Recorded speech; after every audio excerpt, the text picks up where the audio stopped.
Look at that. I got 2 thumbs up and there's only one person here. Me. That's okay. That's how it goes in my world. But it don't matter because in my world, we have silver and platinum. And not that silver is as big a deal. I mean, it's going to make a lot. But the more I find out about platinum, the more I suggest that everybody buy themselves some. Because, you know, let's see here. We're going to find out. We're going to Google when will platinum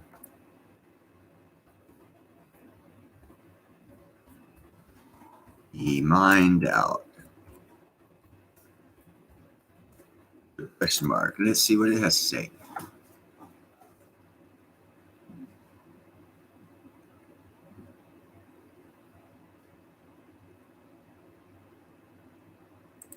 Okay, let's see what this says. Mining industry undersupply.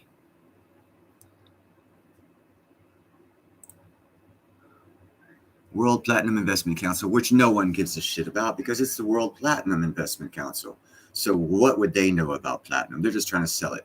The World Gold Council, the WEF, all these others, they know about their particular thing and everyone believes them.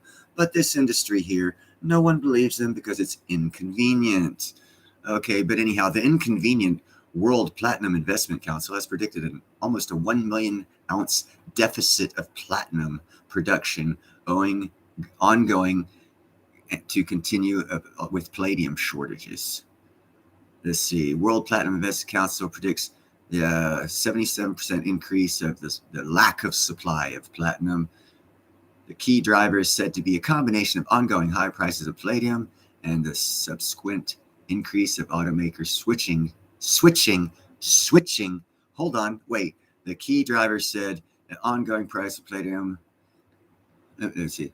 Focuses, quote, deficits, figures, methodologies. Other market leaders agree that the deficit is coming. The key driver is said to be a combination of ongoing high price of palladium and the subsequent increase in automakers switching to platinum. But hold on a second.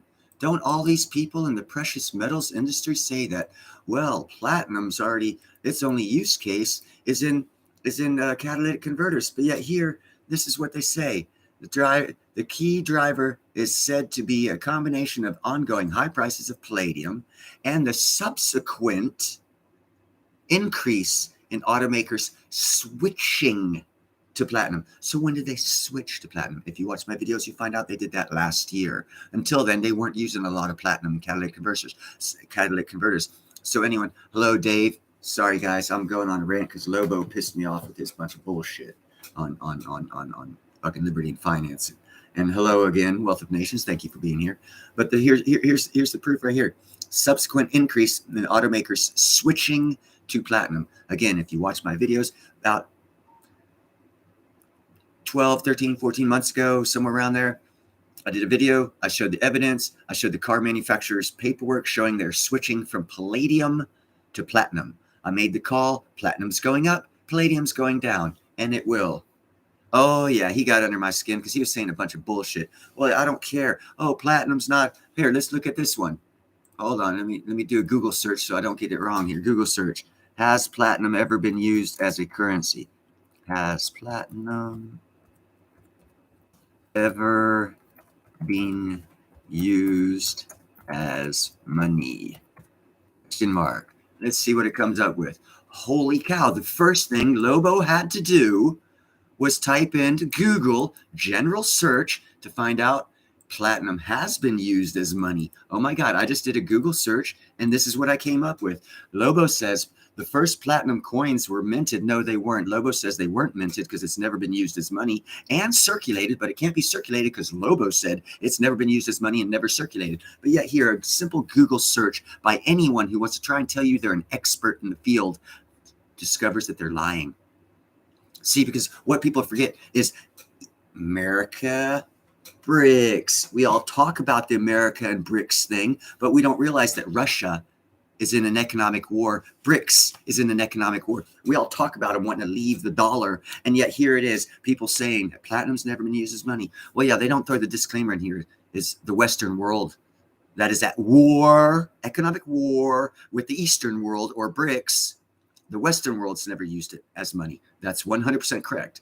The Eastern world, the BRICS nations have used it in the past as a currency. So Lobo lied to you. I hate it when people put out false information. And the fact that platinum was not, until middle of last year, it was not even hardly used in catalytic converters. Palladium was the main platinum groups metal used in catalytic converters. But all the experts say, well, the only use case for platinum is catalytic converters. So a year and a half ago, there was no use case whatsoever for platinum because it wasn't in catalytic converters.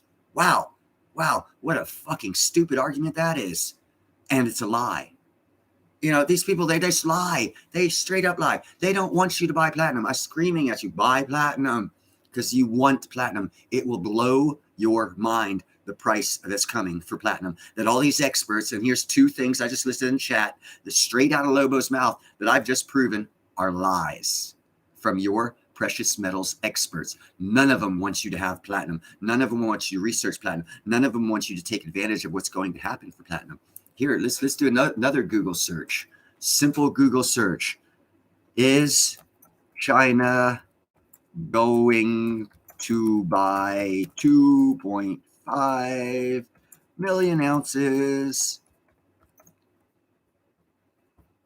of platinum by 2030? And let's see what the Google search says here. There's a future outlook for platinum. Let's see here.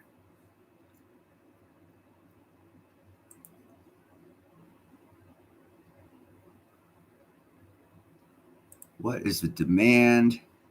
Total gross platinum demand in China was about 1.797 or 2 million ounces in 2022, which decreased from the previous year of 2.4 million ounces, which is cool because Kitco just put out an article that says by 2020 or 2030, excuse me, China will be buying an extra 2.5 million ounces of platinum for hydrogen hybrid biodiesel engines. That hasn't happened yet, so there's not a chart on it. So your platinum, your gold and silver experts won't tell you that because it's not charted. But they will lie to you and tell you that platinum's never been used as money. When I did a quick Google search and found out that was a lie, I did a quick Google search to find out that, hey, platinum wasn't even used in catalytic converters 2 years ago. So how could it be the driving price for platinum before that? Wow. If we just use a little bit of this gray matter and do a little Google search on our own, you'll find out that most of these pre-em people are lying to you about platinum. Why would they lie to you about platinum when you can do simple Google searches to prove that they're lying? Here's another Google search you can do. I've already done. What space mining company is mining space? And it'll come up Astroforge. And what are they mining for?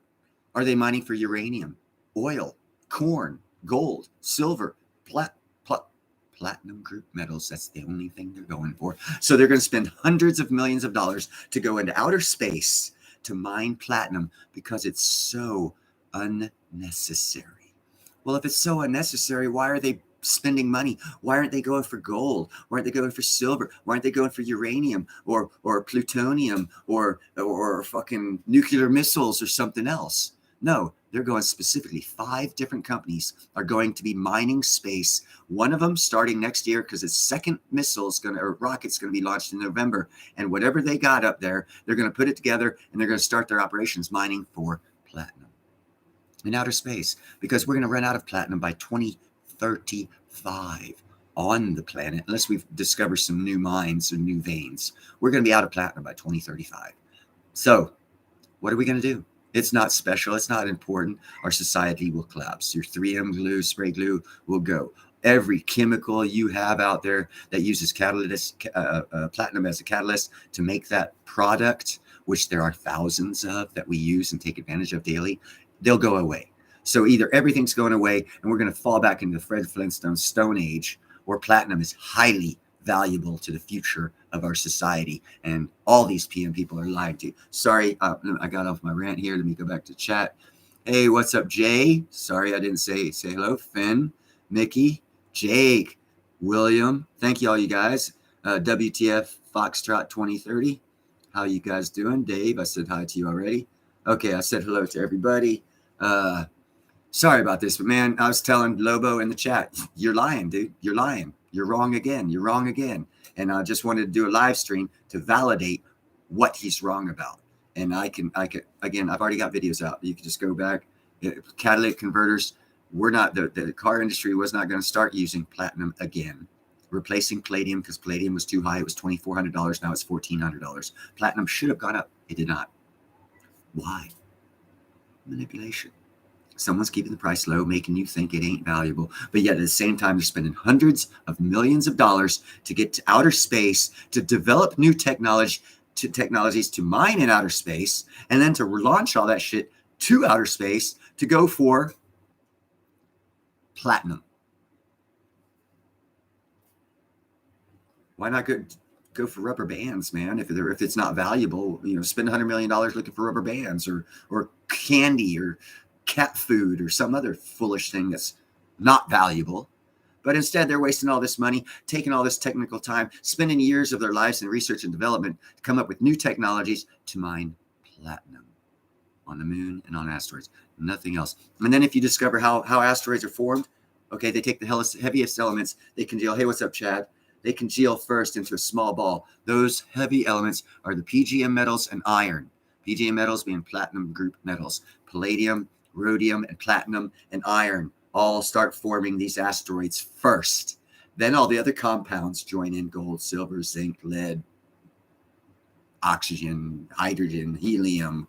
Everything else adds on to the base of a platinum comet, asteroid, planet that's out there without any kind of gravity whatsoever. The heavier elements, Science 101.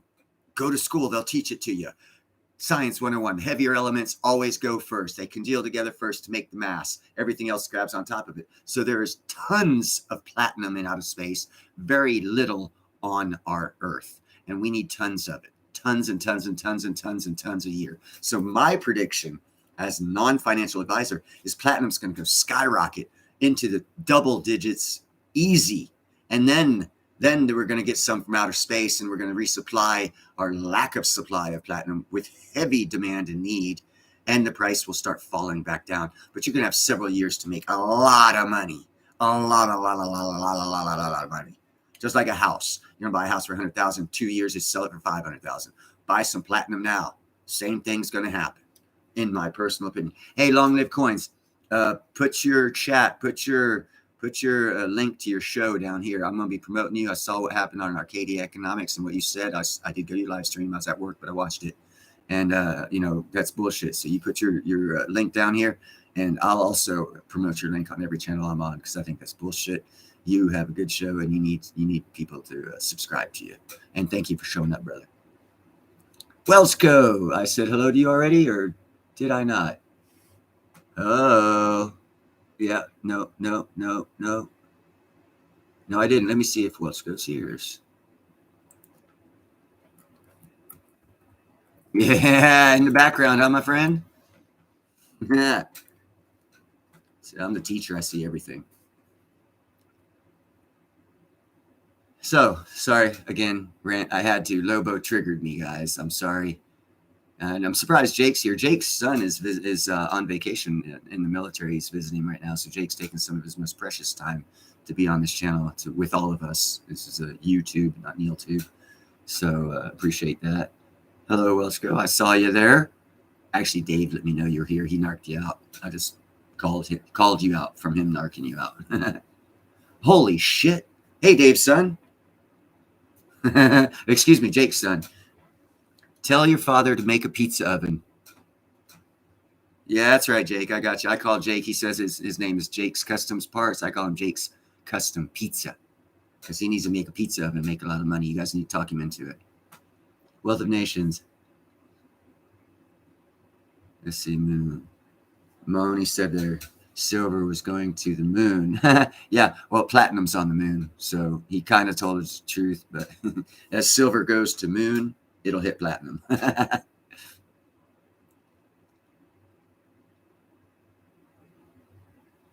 Well, hello there, William. Are you not staying with us? Are you not hanging out? Let me see. Did I miss you? No, I said hello to you, William. Beanie Babies in space. Yeah, they're mining Beanie Babies. That's what everyone seems to think. And as far as Jake, your kids, have them research platinum. You guys, I know you don't really care about precious metals, and that's cool. You know, hey, I'm a 30-year iron worker. You know, I crushed my finger. That's a 5-pound sledgehammer. It's actually about the same size now. It was twice as big. Nails coming off.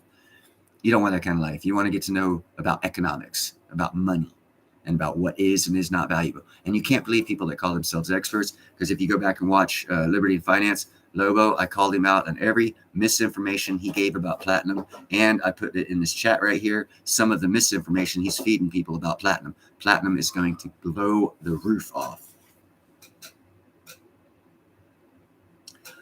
Wealth, long live coins, man. You're talking to the wrong person. No, don't get yourself in trouble. I love trouble. I love starting trouble. I love causing problems for people who are on the wrong track. And I like calling people liars who lie. And I will fucking promote your show because I think it's a good show. And as far as getting in trouble, I don't care. I did something at work. I got 30 days off. I don't have a job for 30 days. They said they're going to hire me back as soon as the company allows them to, because of the bullshit that was played and the way I handled it. And I handled it my way. And that got me 30 days off. And I don't give a shit. And that's lost what? And that job, that's probably $4,000, $5,000, $6,000 in 4 weeks. I'm losing take-home pay. And I don't give a shit. I didn't like what they're doing. I called them out on it. They said, you got 30 days off. I said, fine. I don't give a fuck. You're the one going to suffer because you need me. I don't play that game. I am subservient to no man, only God. Man wants to come up and try and make me fucking do something. We going to be fighting. It's happened before. I don't back down. I don't care how big you are. If you're telling a lie, I don't care how big you are. I'll call you a liar. And if it gets my moderator position taken away from me because you're friends of the fucking show creator's wife, I don't care. I'll still call you a liar. I don't care about consequences. I care about truth. And the truth is, you got a good channel. You need it promoted. I'll be more than happy to promote it, big man. More than happy. What's up, Chad? John, thank you for joining, guys. Air Force. Now, check this out, Jake Jr.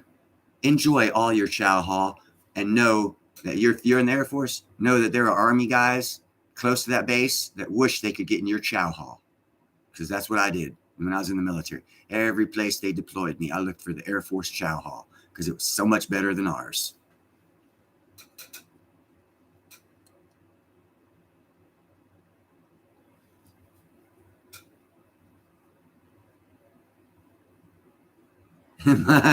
Wealth of Nations, yeah, I did it my way. And my way is the greatest way for me, because that's just, I like blazing trails. I don't like following people. Well, Mickey, if you're misdirecting people and not living a good life, you're probably not going to look that good. I mean, it's just how it is.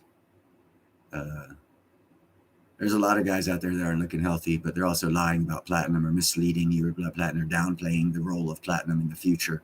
So, and I don't know why. I don't know why. If a dumbass, uneducated high school dropout who joined the military and went fought a war can find out about platinum and its unique potential in the next couple of years, I don't know why everyone else can't, other than you're listening and not learning. If you listen to someone else, you're listening to bullshit. Because how do you know they're telling the truth? Just because they got something behind their name? That's like listening to a politician. Oh, I'm a politician. I'm from the government. I'm here to help. Really? Yeah, okay. Well, I don't believe it. Everyone who says they're an expert, the first things I hear when they talk is, I'm from the government. I'm here to help. And then I research what they say, because I know 90% of the stuff is suspect bullshit. Yeah, see, that's the thing, Jake. If you watch Long Live Coin's last live stream he did, either YouTube or someone, he did not allow that his post for his channel to stay on Arcadia Economics live stream, which is kind of BS. And that's why I said I'll promote the hell out of him, because I think it's YouTube. I know it's not Chris. Chris and Yara would not take that down. Chris has made me the same offer, and the same thing happened. But, I don't get upset because I don't care about promoting my channel. People will come here. Yes, very much, Jay. Be very wary of people calling themselves experts. And if people get drawn to this channel, you get drawn to the channel because I tell the truth about shit. And I don't mind I mean, I do watch myself on the strikes. I don't want to talk about stuff that'll get me strikes. So I've got one now already. Again, last November, I got rid of 2 strikes, and I did pretty good throughout the year, but then they gave me another strike because I was telling you guys the truth. And I also know how to prevent you from getting the new Corona beer virus variant. But if I say it on my YouTube channel, I'll get another strike and it'll be taken down. But just know this, the same thing that worked on the last one works on this one as far as the stuff called the hydroxy stuff. And I ain't going to say the name, and I don't want it put in chat because it'll give me a strike.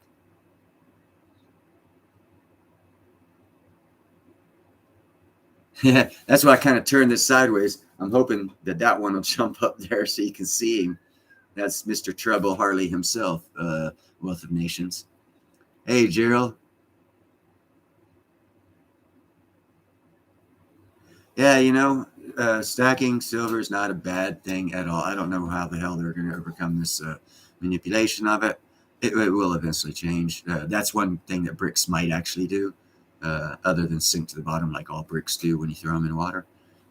And that one's for Jake and his 5 kids watching. I'm making fun of your dad right now because he thinks bricks is something.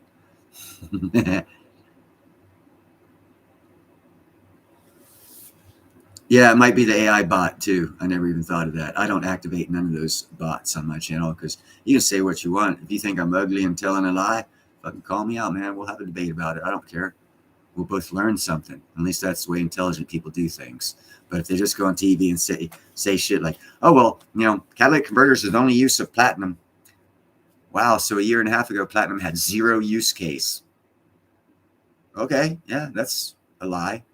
And someone who says that's stupid, unknowledgeable of platinum because it's a lie. And if they didn't know it, and if they did know it, then, you know, they're liars and feeding you bullshit. So, you know, that platinum, Jake Jr. and his 2 daughters that he has for you guys, don't sell it until it gets into double digits. It just don't do that. Learn about economics. Learn what the metals are for.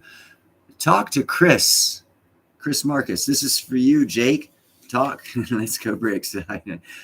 Call up Chris after this live stream's over and get him on since all your kids there are together and let him talk. See, Jake had a unique opportunity to have Chris explain economics of metals to his kids on a live stream, and I think he should definitely do it. I would do it. Hell, if Chris would call me and talk to me, even though I know about it, I'd still listen to him as he's a cool dude, you know, and he knows a lot of crap. Yes, pass around Litecoin, Long Live Coin's channel, guys, and go subscribe to him. He's good. He does ancient coins. If you want to know about ancient coins and the history of the ancient coins, excellent show. He needs the subscribers. He's got good content. Yes, Chris is good, people. Chris actually wanted me to do a monthly platinum report on a show like Ralphie does with silver, but platinum just, you know, it's redundant talking about the same damn thing month after month until something happens, and that's the manipulation changing. And I tell the truth, and I tell them that I can't do that because I go on my rants and I'll start talking about people that are lying about platinum, and it has nothing to do with well, it does, but it has nothing to do with charts. I don't know. Long Live Coins, I will consider it after I come back from Vegas. Like I said, I just got 30 days off from a bad attitude from work, so I'm not gonna have a paycheck for about a month. Shit happens. And that's the price to pay for being a good person and doing the right thing. And doing the right thing doesn't mean following the rules. I'll tell you that right now. The rules are fucked up nowadays, kids. For the youngins out there, Jake's kids, the rules are kind of messed up. Do what's right here, what's right in the Bible, and what's right by man. And you'll know if what you're doing is right. That's your judge. And you should listen to it. I do. I mean, look at this beautiful house I have. It's got me fucking hella far. But look at the great friends I have. And you can't buy friends. Not this great. Yeah, well, for which each and every one of you in chat I consider a friend, because you even knew I was going to be ranting about Lobo after that fucking scene he put up there talking all this. Oh. I'm going to have fun at Silver Symposium straightening these guys out. I'll probably get kicked. If the next live stream I do after the Silver Symposium comes fast, that means I got kicked out.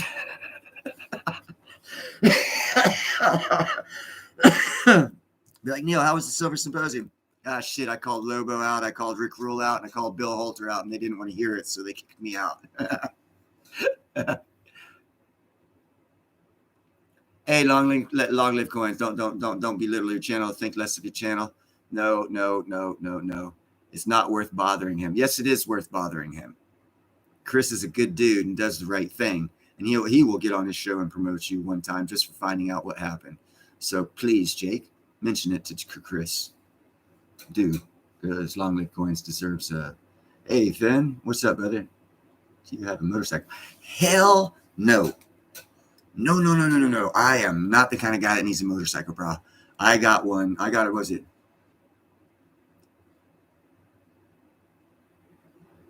It was in San Antonio. You like this story, Jake? It was either 1987 when I was in AIT at Fort Sam Houston, or it was 91 right before I went to war at Fort Sam Houston. I think it was at AIT 1987. The year the Ninja motorcycle first came off, the Road Rocket Ninja. A buddy of mine had one. And there's this highway that goes around San Antonio, just a circle, and then splits off in different areas. I had that son bitch motorcycle up to about 120. No one told me not to lift my head and do this number. But if you're like down like this, doing 120 miles an hour on a motorcycle, that wind's going like this. You lift your head up, that wind starts going this way and starts ripping you off that fucking bike. I scared the shit out of myself. I'll never hop on a bike again because I can't trust myself not to go fast as that bike will allow me, and that'll kill me. And I know it, so I don't get on bikes anymore. Yeah, I don't know. I saw a 120 when I was like this. I could barely see, and then when I went up to look a little bit more, that wind just started going down here and pulled me back. I fucking released and fucking started braking a little bit, then downshifting, got it down to where I could pull myself up, and I went right back to the base and gave him his bike and said, keep that fucking thing away from me. Yeah, Jay is not. Neither is Rick Rule and neither is Lobo, and all of them are wrong. And you heard it here first on Neil's on Dynasty. I'm calling all of them wrong on their theories on platinum. They're misleading you, or they're ignorant, or unknowledgeable, which is ignorant. And I'll tell them that. I don't care. I know about platinum. I don't care about their, well, it's an industrial metal. It's not going to go up. Yeah, okay. So it's an industrial metal. Check this out. You ever hear of supply and demand? Beanie Babies. Hey, that's part of the, or tanks, industrial metals, iron. Yeah, price goes up with the demand and supply. So if it's industrial, supply and demand fucking kicks in, doesn't it, Lobo, Bill Holter, Rick Rule? Yeah, it does. So how the hell can it not go up? So if it's not monetary, it's industrial. If it's industrial, then supply-demand curve works. Okay, supply's going down, curve going up for demand. What's that do to the price? Sends it to the fucking roof. If it's industrial, like Lobo said, but yeah, he said it'll go down. What the fuck? Where did he go to economics school at? I'm glad I'm stupid, because I seem to know a lot more about it than college people. No, I actually started in 85. I got some injuries, some pretty good injuries. And about a year later, I was cycled back through and able to go into AIT. I actually signed up on my 17th birthday, which was, I was born in 68, so I was 85 that I signed up in April, and I took off to boot camp in June. Went through boot camp, was going to AIT, got double walking pneumonia and some other shit, and had a real good time with my health there. At age 18, 17 and a half, and for about a year. Hey, what's up, Shadow? And then I continued. I was medical hold. And then when I got fucking better, because I was in the military, so they 100% take care of you. And then when I got better, according to them, they allowed me to go to AIT, and it was about 9 months, 10 months later.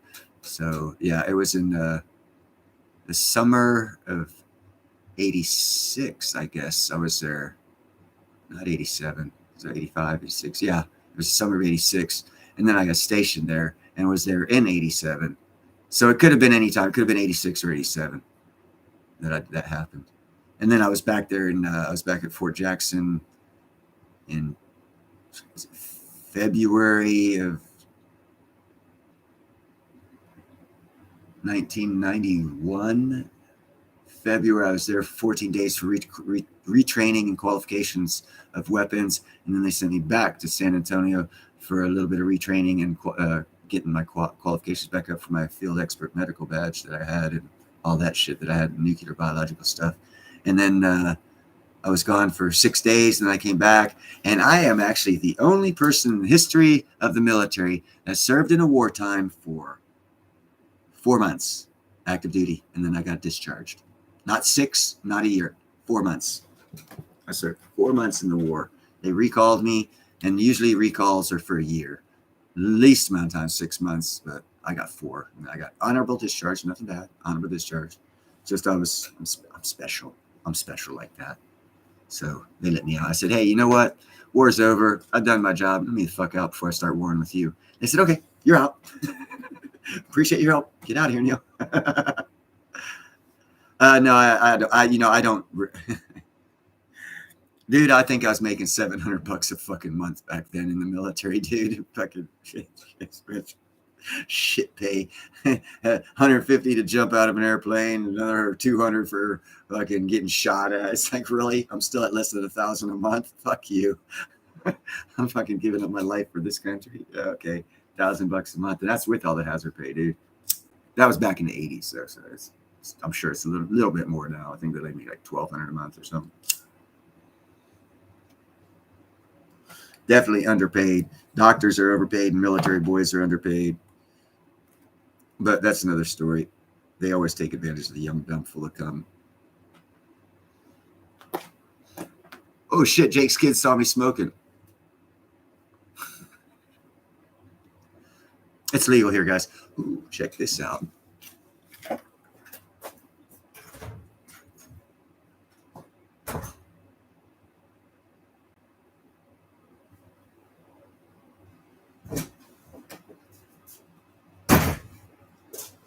This shit here is stinking up the whole house. And before I show it again, I just showed a little bit of it, and I said it's stinking up the whole house. What do you think it is? I live in Northern Cali. I'll give about 20 seconds.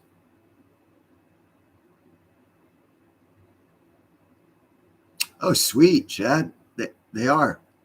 All right, anyhow, enough time. This is what it is. See that color? See the color on the stalk? It's got purple lines running through it right there. And then the leaves and the bud, it's all purple. No chemicals. 100% natural. This is my weed. I developed this stuff. It took me 2 years from different types of seed, crossbreeding, and I came up with this stuff. I call it huckleberry. See? Let's see. You see the purple in there? Purple. See purple on the backs of the leaves and the buds. In California, this is called gold. I don't buy gold. I grow gold. And I sell it for silver. All 100% legal. Sorry, kids. It's 100% legal in California. No, it's not purple haze. It's huckleberry. It's a cross of 4 different types of weed. 2 years crossbreed and trying to come up with what I like, because I don't like buying shit, because I don't know if you put chemicals on it, and I don't want to smoke chemicals. I don't want to fucking do Jake's son and Jake know about this. I don't want to go through a fucking CS chamber every time I smoke a joint. I want it totally fucking chemical free. Yeah. What Liberty and Finance needs to do is they need to get me, Rick Rule, Lobo, and fucking Bill Holter on a panel and to debate. And I bet you $1 to a donut, I will sink their battleships with facts. Because all they've told that I've heard on this screen is a bunch of bullshit lies. And I know they're smarter than that, so they're lies. Oh, it also smokes nice, and it stinks. Oh my God, it's stinking up the house. I got it in another room. I'm hanging upside down. Tomorrow I'm going to trim it up and put it in. Man, I'd love to have that debate with them. I'm going to Silver Symposium. If they're there, and I'll make the offer. You want to sit down and have a debate on platinum? $20 says no. None of them will take me up on it because they know they're on the wrong side of it. I don't know why all these fucking wealthy people don't want you to know about platinum. But let me tell you what, folks. I mean, damn, simple economics, supply-demand curve. I don't care if it's money or ever has been money. Oil's never been money. Houses have never been money. But they damn sure make you a hell of a lot of it, huh? Yeah. Yeah. As LA Knight, the rest of us say, yeah. It makes you a lot of money. And that's what platinum will do. It'll make you a lot of money. Actually, no. It's a sign of a high THC content. That's what that means. People buy special chemicals to make their plant turn purple. And I guarantee you, Shadow, it is not from a deficiency, because I grow soil. I don't grow plants. I grow soil. And my soil is the healthiest soil that you can have without chemicals, all naturally grown soil, microfungi network all up in there. And next year, I'll show you a 15-foot plant that I can grow by just adding water, because I'm preparing the soil, and I have been for the past year. 2 holes preparing the soil so the soil will be ideal for growing conditions of anything I stick in it. Not just weed, anything. I could put an orange tree in that thing, and that orange tree would shoot the fuck up because it's such rich soil. You grow soil, you don't need to add chemicals. If your soil is rich and filled with all the nutrients, you don't need to add chemicals. You barely need to add water. Trust me, I know. I wish I could show you. I got 4 plants on the side of the house where they only get an hour and a half of direct sunlight. The rest of the time, it's all secondary sunlight, no direct sunlight. They're 6 foot tall with an hour and a half of sunlight a day, because the soil and because the micro nutrients or microalgae fungi network that's in the soil. I have a canis lily and a tomato. They're all symbiotic plants. They draw different things out of the air, and because of the microfungi network in the soil, their root systems combine through that network, and they share resources. I water my plants about once a week, and they grow like wildflower because the soil's healthy. If the soil's healthy, you don't have to do crap to a plant. You barely have to water it. Oil is black gold. Wealth of nations.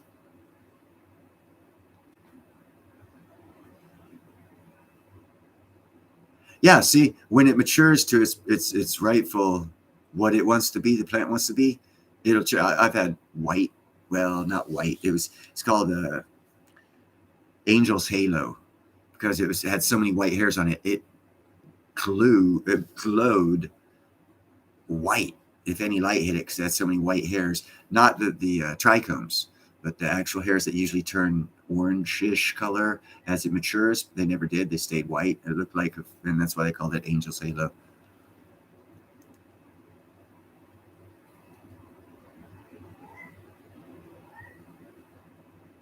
Well, and it all depends, Shadow. It all depends on up here what you're geared for, how you grow whatever. Tomatoes, potatoes. I mean, you guys have seen some of my videos of my tomato plants. They're taking off. I grow soil. I put no chemicals on that shit, and I'm still getting cherry tomatoes, man. They're falling off the plant. My neighbors are sick of them. I've given away so many. Well, yeah, it's going into horticulture, because I'm smelling my plant. It's so odoriferous. It's like pungently odoriferous. Odoriferous. But it was about Gerald. It was about, I was going off on Lobo because of Liberty and Finance. He said a lot of things, and I put in chat, and he was in chat, and I told him straight up, wrong again. And I told him, China, Kiko's validated. China's going to be buying 2.5 million ounces of platinum by 2030. Well, research it. When are we going to run out of platinum? Okay, well, we'd be on the decline of production by 2030, 32, somewhere around there. We're going downhill, and they're going uphill on the need. Supply and demand curve. If it's not a monetary metal, you follow the economics of supply and demand curves. Platinum's going to go through the roof. That's if Lobo's right, but he's wrong, because Russia has used it as money before, and currency, and monetized it, and spread it around, and bought and sold shit with it. But in Lobo's world, in Bill Holter's world, in Rick Rule's world, that never happened. And of course, we're not at an economic war with BRICS, or we are not in a recession. Also.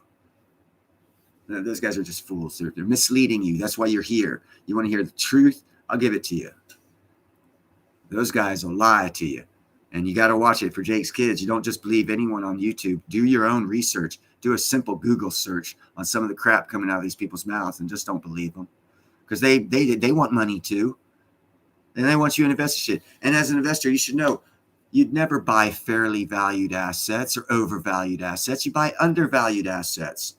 That's investment 101. The first thing you learn. Don't buy a car that's worth $100,000 on the lot if it only costs $20,000 to manufacture.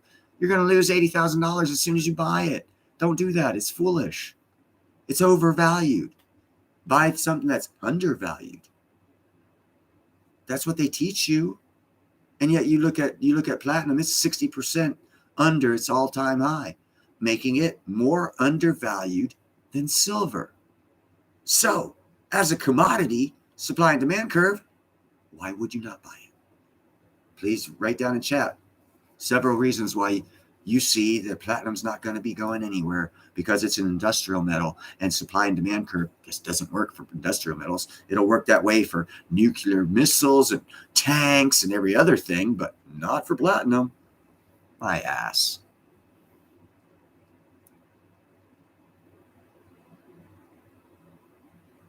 Holy shit, you go through a lot of hell, Shadow. I don't do none of that stuff. Damn, props, bro.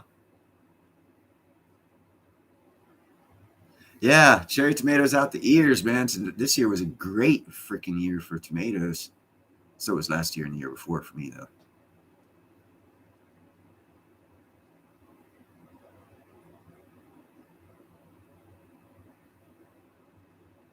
That's the way to do it, Chad. Put a humidifier. What I do is I take paper towels, 2 on the bottom, put the seeds on it, 1 on top, wet the whole shit down, put it in a dark area, keep it moist. Same thing as dehumidifier. It doesn't get all over the house, though, or all over the room that you got the humidifier, not dehumidifier, the humidifier on.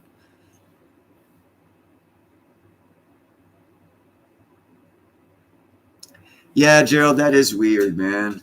And that's why I'm kind of cautious on the silver, even though, yeah, it's half its all-time high. It's 50% undervalued. But it's been that way for 40 years.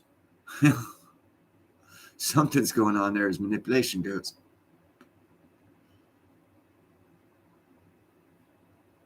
Yeah. Yeah, platinum, Gerald. Platinum's the play, man. It's the play.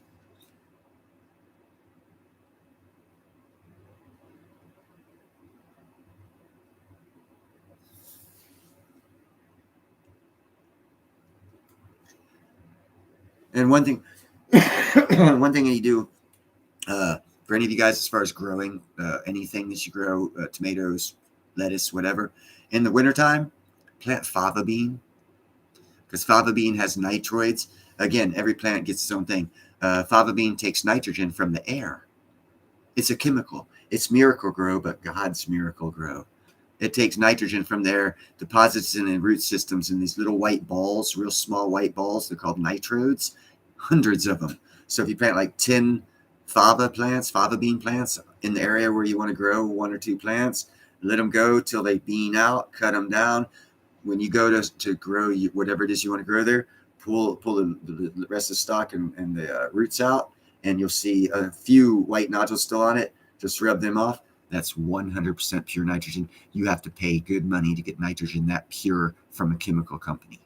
And you can get it by free by just planting the right food source over winter. Holy shit. So you get food and the purest form of nitrogen in your soil that man can make in a chemical that then charge you money for. And you can do it for free. And as a byproduct, get food. Wow. Talk about saving money. And the planet and global warming. Yeah. These people aren't serious about shit. They'd be teaching you about shit. Yeah, it did. Last financial crisis, it did. Wealth of Nations. And that's where you got to be able to be able to sell. But now they say this time's going to be different. So if it hits 50 and you don't sell and then it drops down again, you got to wait another fucking 7, 8, 10 years to hit it again. Or just hold it for forever, whatever. But the thing about it is you got to see the cycles. Wheels on the bus. I say it all the time. Wheels on the bus go round and round. 2013, it was at 50. Now it's half that. It's going to go back. But see, typically when the wheels on the bus go round and round, it's always going forward and upward. So the lows are higher and so are the highs. But for silver, it's been like stuck in a rut, man. It's gone 25.50, 25.50, 25.50, 25.50, 25.50, 25.50, 25.50. It should have been going 30.55, 40, 60, 50, 70, 60, 80, but it hasn't. And so it's unnatural as far as charts go. If you're a charts person, that one's a freaky one.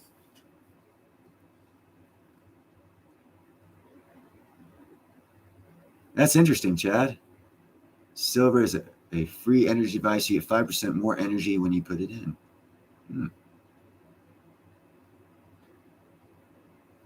Yeah, sustained highs. But see, all-time highs is its potential that it's going to get to on the wheels of the bus goes round and round, because the all-time high is at the high, the over-evaluated. Then it comes back down to fair evaluation, under-evaluation, fair evaluation, over-evaluation. And those prices are supposed to do that, but it's supposed to be on an upwardly trajectory as far as price goes. Again, like silver. Silver's been like this, 25.50, 25.50, 25.50, 25.50, 25.50. And mostly, like I said, it's supposed to be an upward trajectory. And again, you look at the all-time high as it's the high. Once it gets up there, it's either fairly evaluated or getting to the stage of overvaluation, and that's where you look to sell. And that's why platinum, you buy it at 1,050 with the premiums. Don't even consider getting rid of it till it passes its last all-time high of 2008 in March, even further back than silver's all-time high of 2013. This is 2008. It got $2,270. Gold has not gotten that high in 15 years.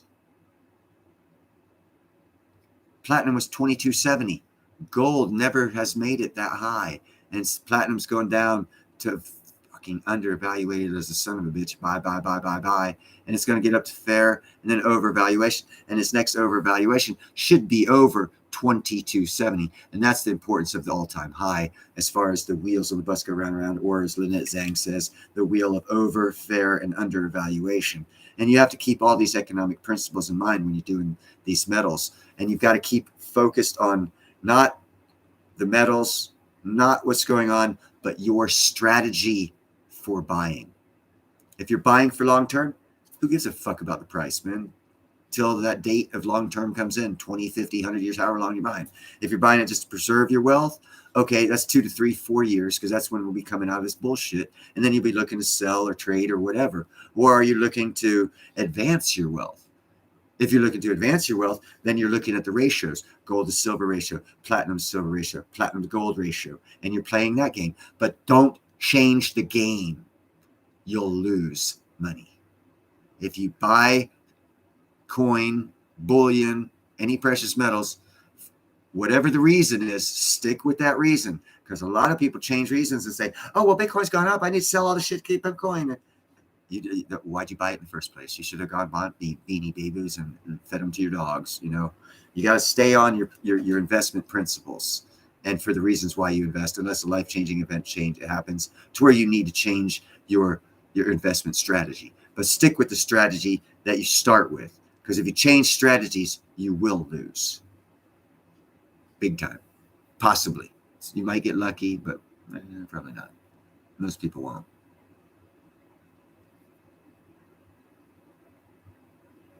Well, Thomas, your ex-wife knows the value of platinum if you gave her a lot of it, apparently. Why didn't she ask for gold? The indicator. She must be a smart lady. She left you, right? Burn. Sorry, Thomas. I know you left her. She was no good for you. You're happier out in the woods with your gators protecting all your slivers of plutonium. Sorry, I like fucking with you. I like fucking with you, Thomas. I love Thomas, man. I gotta fuck with Thomas. He's always when I say buy silver and platinum, he puts buy slivers of plutonium, changing up my words, making people go off on a tangent and buy nuclear radiative waste to stick in their pockets and pretend it's money. I'm playing, totally playing. I know he's fucking with me when he does it. Yeah, depends on the ratios. That's exactly right.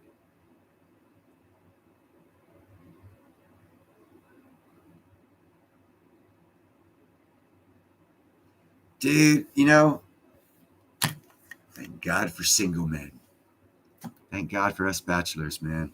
We get to laugh at all you fools who said forever. Oh, it didn't last, did it? Sorry, bro. There's no, hold on, wait. Okay, I'm 55 and a half. I know 3 couples in 55 years that stayed together till death. I know about 3,000 lasted 5 years, 10 years. So they need to change their vows to, instead of till death do us part, till the bills get too expensive, or 5-year mark hits, because that's forever nowadays. Let's get divorced. I'm glad I'm single. People don't know what forever means, and they don't know how to work through shit. They don't realize that everyone grows, and you'll hate your wife for a couple of years probably, and she'll hate you because you guys are growing. And it's called growing pains. Same shit happens with businesses. You grow too fast, you get these pains. They're called growing pains. It's when you hate everything because it's all going too fast and it's all going wrong. It's not going the way you want it. You can't keep up. Growing pains happens for families and for companies. It's commonality people don't look forward to when they say, oh, till death do we part. No, you don't mean that. You mean, no, 5 years of the first big credit card bill that we can't pay. Then we're out of here. You know, people just don't know how to think. They don't know how to think. They make foolish decisions and everyone ends up paying in the end. Because then you have kids and they're fatherless now. So they're going to end up in jail robbing people. So yeah, we all pay. We all pay when people get divorced. It's just, you got to think it through. Think it through. Look at the statistics. What happens to fatherless families? Well, they're fatherless because of divorce. Okay, so they go in crime 80% of the time. Holy shit. Yeah, so that affects all of us. So divorce affects all of us. It's amazing how the smallest of evils can fuck up a world. What good advice is Wealth giving out here?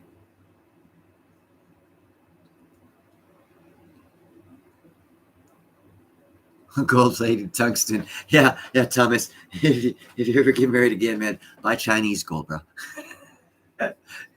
It's cheaper. And it's plated. Plated tungsten.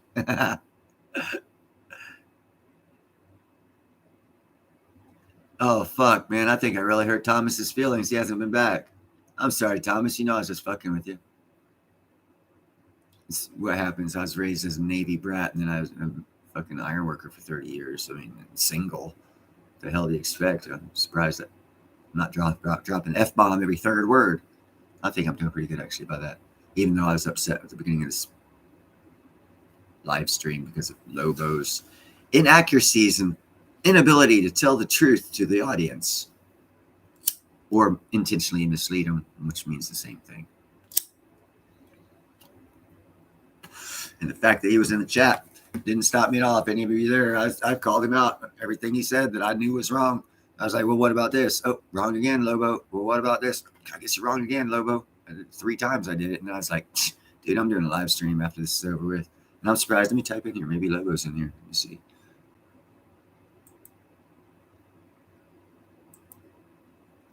Nope. Lobo's not in here. Ninja hopped in a couple times. He didn't say anything. So you guys actually were, during one of my live streams, Ninja was here watching to see what the fuck I was doing, I guess.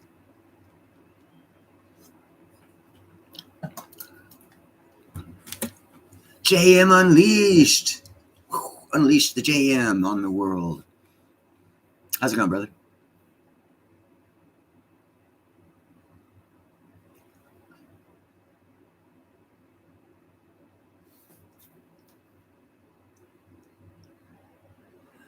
Well, you know, Gerald, I got 2 words for you. Gerald Draper. Prenup. Get married as much as you want. You know, you'll find out you won't be getting married as much if you have a prenup, because pretty much they're in it for 5 years and your money and half your retirement. And yeah, okay, no.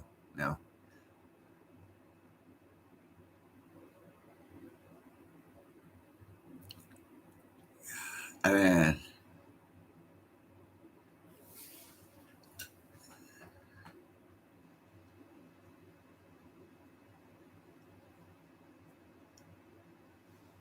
yeah, you know, self-discovery, discover oneself. What's here and what's here in yourself. Most people don't know, even in your 40s and 50s, bro. Do a little self-discovery, man. Take some time to find out who you are. Because if you find out who you are, you can better find a mate that's right for who you are. And a lot of people don't know who they are. They just go through life. Well, I'm making money. I'm doing this. I should have a wife. She should be this. She should be that. That's not how you do it, man. Obviously, you've been divorced. You obviously know that. A couple ways not to do it. I've always been single, so I don't know shit. I've never made any mistakes like that. Apparently, I might know shit though, but it all depends on your perspective, point of view.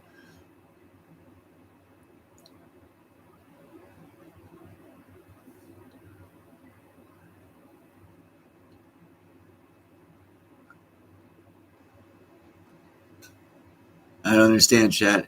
I make my wife take slippery elm root bark. Is that like a supplement? I know I've got I hope I don't get a strike for this. I got this stuff. It's actually it's excuse me, it's black seed oil. It's everything's backwards to y'all though. I got that, and I got cod liver. Tastes like shit. And I also take a cup of water and put a teaspoon of vinegar in it and drink one of those every day.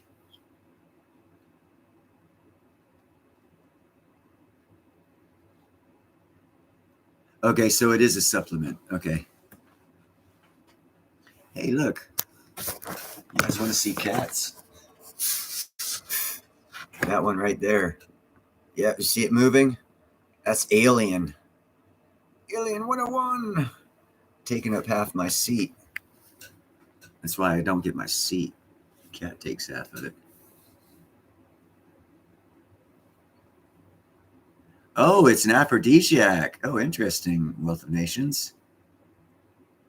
Okay, we need not talk about that anymore. I'm sure Chad has a great relationship with his wife. He makes her take an aphrodisiac. Oh. Get on you, boy. Get on you. That's like, what is that? Not avocado. Not asparagus. There's one plant that's got leaves and there's a heart. It's supposedly an aphrodisiac. What is that? See, I don't care about this shit because I don't have girlfriends or anything, so I don't care. Avocado, artichoke. It might be an artichoke. I think it's an artichoke. It's an aphrodisiac. I'm not 100% sure on that one, but it's a big roundish ball. It's got like big scales, but they're like leaves that are soft that you can eat. And then when you pull them all off, it's got the heart, and you can eat that. Supposedly, I don't know.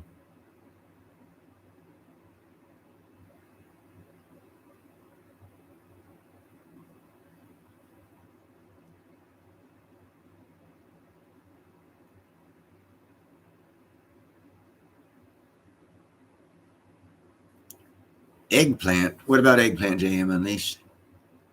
Hey, Christopher Bick. If we're not signing off, you are on time. I can say that, Mr. Bick. You already missed my rant, though. I was going off about Lobo and his selling of misinformation to the audience that I could not handle because I really have a problem with people not being forthright with information. If you don't know, say the fuck you don't know. Don't come up with bullshit. Someone's going to call you on it if they got balls. And the bigger the name you got, the bigger the balls got. The person has to have to call you out. That's why I call out Rick Rule, Bill Holter, and now Lobo, because they all telling bullshit.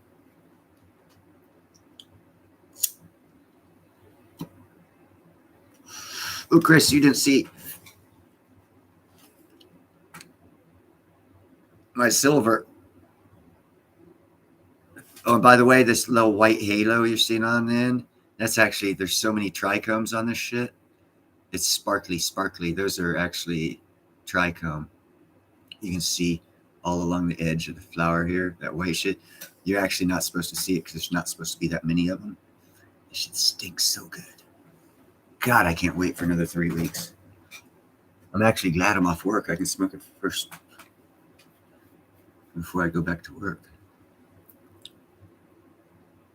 Okay, that's why I didn't know about that, because I don't eat that many veggies.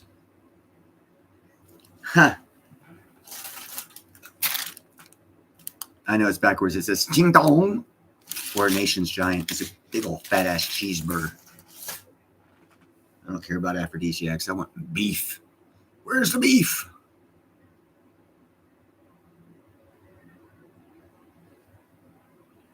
Yeah, it'd be a great barter. Eggplant. Actually, I don't know. Maybe it might be. What are you meowing at? Got 2 cats meowing out the window at their girlfriends.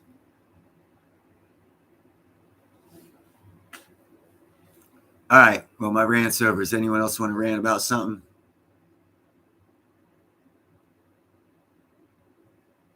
I just like doing this because it's on video, and I can go back to it in the future and say, "Hey, buddy, on this day, you pissed me off so much that I had to do a video, and this is the video I did." And then I watched the video, and I'll be recalled about the bullshit they talked, and I'll be able to fucking reiterate all my points to them.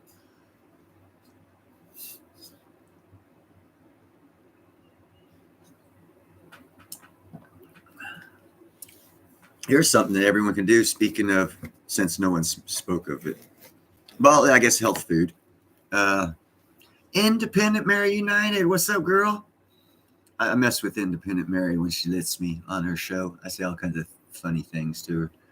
Steve-O, where's Steve-O? There's Steve-O. He came in the door too, right before you did. Wendy's puns. That's a good one, Steve. Oh, yeah. In-N-Out Burger is good, Wealth of Nations. Nope, I haven't said anything this tonight that'll get me any strikes, Gerald, that I'm aware of. I haven't said anything about or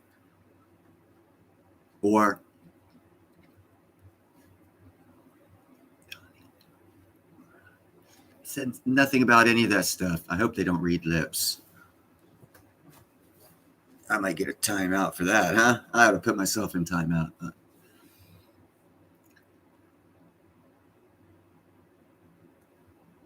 Let's see, Shadow, what you guys say here? Let's see.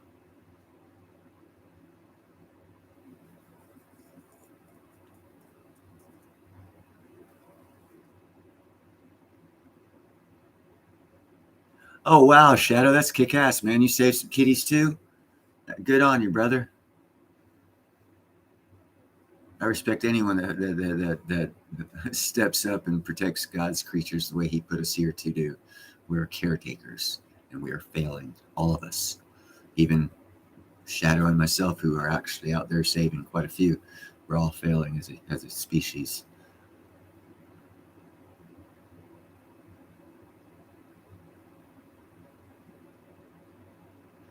Well, damn it, Shad, why aren't you living in the life of luxury? If the government says it, go out there, get some fucking debt and live it. Fuck that shit. Pay your shit off. Fuck them.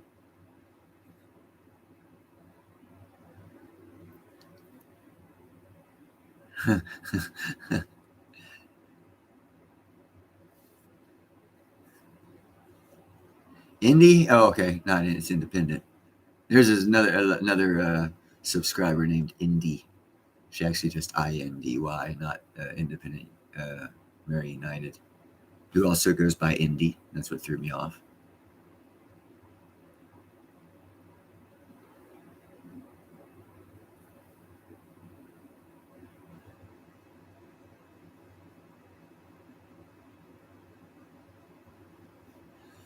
Well, what you need to do, Chad, if you want your house values to go down, if you know you're going to need a new roof soon, within 5 years, go up there, rip some shingles off when you know it's not going to rain for a couple of days. If you need a new window, break that motherfucker. Don't mow your lawn for a long time and have an assessor come by and assess the value of your house. Then fix it up and don't tell them about it. Then your house will actually go up in value without the tax value going up until they come back out to reassess it. Paint part of it blue, part of it yellow, part of it black. make it look like shit, easily changeable shit, but make it look like visible shit. And then they come out, they're like, damn, you're lowering the price of the whole neighborhood. And you'll be like, thank you. Thank you. We're going to pay less taxes now. And the houses still look just the same. They just look ugly. And as soon as you get your shit reevaluated for a lower price, paint it one color, throw the shingles back up, repair the window, mow your lawn. Bingo! Cheaper taxes. Especially if you can get everyone in the neighborhood or a lot of people in the neighborhood go along with it. Y'all will save some money big time on taxes and still live in the same freaking house. Tax system's fucked up.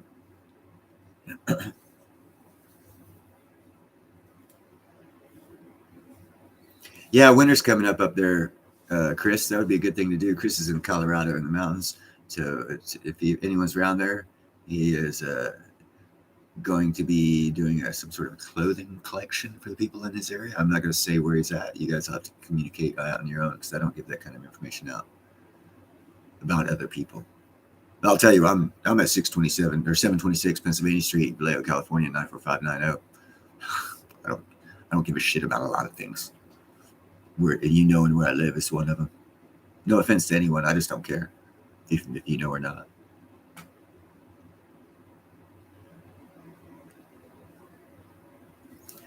And that is true, Wealth of Nations. The only thing is, when it comes to the earning of that money, the same principles are not applied, and you don't earn as much, and you are paying more, even though your own assessment of it is different from the actual tax value assessment. What I just mentioned is a way to drop your tax assessment of others' view of the value of your house to make you pay more taxes.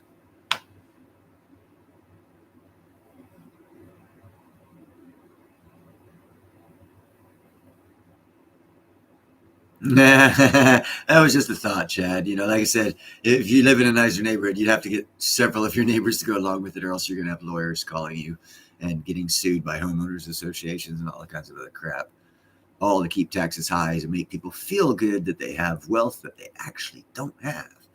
But it's the illusion we're living, and we got to keep that up. Because if we break it, then we got to face reality, and holy shit, wouldn't that be cool?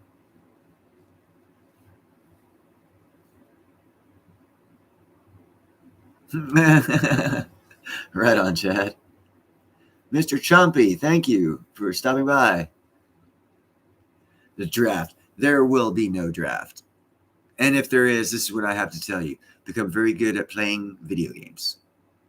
Because the next war America gets in is going to be, submarines cost billions of dollars. Billions of dollars. Any change made to military equipment that cost millions, hundreds of millions, possibly billion plus dollars. Any changes made to newer versions of ships, subs, whatever, we're using subs as an example. Any changes to those billion-dollar pieces of equipment for future new, like the Ohio class submarine is going to be taken over from the class submarine we have now. Those submarines have special additives on them for future warfare. And what those additives are, you'll see on the new ones, they got these big bubble type things on the front of the submarines. And what those are is underwater deployment of special operations units. America will never get into an all-out war where we send our men off to die on the front lines. That's not how it's going to happen. You're saying, yeah, we're doing that now. No, we have special operations, airborne units, Rangers, Green Beret. That's not the military. That's your special operations. Military is 11 Bravo. We got like fucking 300,000 of them. They just run around with guns, learn how to shoot, learn how to follow orders, what to shoot at, how to move forward as you shoot. That's an 11 Bravo. What we've been fighting is police actions where it's only legal to use special forces in that scenarios because Congress hasn't declared war. It's like Green Berets are teachers of war. How do I know? My brother was a Green Beret for 22 years. He was in Afghanistan. He was in Iraq. He was in Iraq with me. I know what special operations and special forces dudes are, and their designations are different so that they can be used in war zones as teachers of war. And that's how they get in and do their operations. And then you have guys like me who are substitute teachers who get called in for special classes, and we teach that class, and then we get home. That's special operations. That's not a war. Your 11 Bravo get involved in wars and stuff like that. But back to the technologies. The submarines costing $1 billion has this new thing on the front. It can deploy a couple boats, engines, and 28 special operators. Air Force, Navy, Marines, Army, Coast Guard, special operators. You look at other technologies that we have. The plane, I just did a correction video. I believe someone in here in chat might be one of the people who corrected me. I said A-10. The A-10's being replaced by this other, and I already forgot the fucking name of the damn plane. It's a crop duster. The A-10's getting replaced by a crop duster because the loiter time is like 5 times longer. It carries as many munitions, goes slower, it can go lower, be used for the same purposes, and it's about 50 times cheaper, so we can have a lot more. So they're replacing it with that. That means that we're going to have a lot more special operations out there, that people are going to have eyes in the sky on target to keep them logistically covered.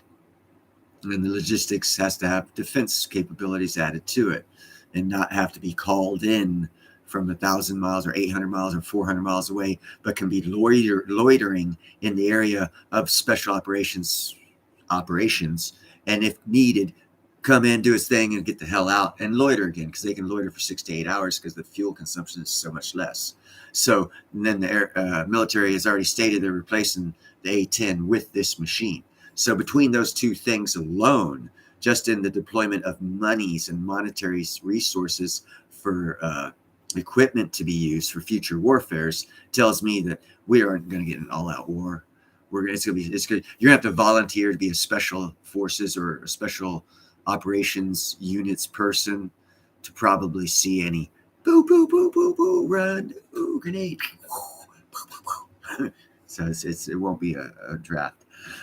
And if it is a draft, be good with, I got a Nintendo around here somewhere. Be good with like a Nintendo. I don't even know what the new computers are called, computer games. Be good with that because all of it is automated. It's going to be fly-by-wire, and it's going to be like this. I'm going to be sitting here in Vallejo, California, playing a video game of an airplane striking something, but it's actually going to be a drone actually striking something. That's America's new war. That our technologies that we're purchasing and investing in now tell me that's exactly what we're going to be fighting if we go into a war. So I hope that answers your question. Let me get back up here. Mr. Chompy. I hope that answers your question. My perspective from what I see, the way we're spending our monies, and we came up with the Space Force. How the hell are they going to fight? Hold on, wait. No weapons of mass destruction in outer space. But a tungsten rod isn't a weapon of mass destruction, but the kinetic force of it hitting the ground at 5,000 miles an hour is worse than a nuclear explosion without the nuclear part. That can't be in space. So we've got weapons up in space too. Even though it's not legal to have weapons in space, what we have aren't weapons, but they can be used as weapons. They're not just defined as a weapon. So it meets the space laws. And that's how we have a space force that'll be highly effective in any war. And that also will prevent you from needing manpower, 11 Bravos out there with guns, actually physically taking territory. We won't use nukes because nukes are anti-war. They're anti-economic. If you use a nuke, and this is a lie we're all told to, oh, it won't be good for 10,000 years. Okay, so no one's in Hiroshima living right now. Okay, because it's been 10,000 years since we dropped a nuke on them, right? Radiation hanging around and all this shit. Deformed two-headed babies. Yeah, I don't see any of that. So I don't know. Maybe there's special alien people over there, or we've been lied to. But neither hither nor thither. I have my own, and I'll do it on the next live stream if I recall, for why we have so much spent nuclear fuel cell. There's a reason, and it has nothing to do with fucking destroying the world. It has to do with a fuel source that can be used to power a future technology that's coming down the road. And he who has the spent uranium to power said technologies controls the world, Russia and America. Because there's absolutely no reason whatsoever to create 600,000 nuclear missiles when it only takes 20 to destroy the whole fucking world. So the alternative purpose for wasting all those billions and billions and billions and billions and billions of dollars of taxpayer money to get all these nuclear missiles that we'll never use. Oh, we're just stupid. Okay, yeah, we're just stupid. Yeah, no, the masses are. We are stupid. Because the real reason is because there is a technology coming out to where the fuel source will be depleted uranium cells. Really? Holy shit. That's going to be cool. It's coming down the pipeline. And we're going to be the suppliers of power for the world, along with Russia. Why do you think so many people want to be in a nuclear race? Oh, I want to build a nuclear bomb because you don't have enough to destroy the world 17,000 times over. But mine will. Really? Is that the sole purpose for? Oh, no, it's for security. Oh, okay. So you haven't been secure. You've been invaded in the past 50, 100 years? Okay. Yeah. You know, Iran wants nukes. When's the last time they got invaded? 1959? 80 years ago? Why the fuck do they need a nuke? Come on. A little bit of logic. Although I must say, in Iran's case, they actually wanted to destroy Israel and probably hit New York City, since they've already tried it twice in the past 50 years. If you recall, around the Unabomber time period. Yeah, I recall it. And then there was this other guy. He was an imam. He went there with a bunch of fertilizer and tried to blow it up as well. So they've already tried twice to blow up the Twin Towers. And of course, they succeeded, or we succeeded the third time.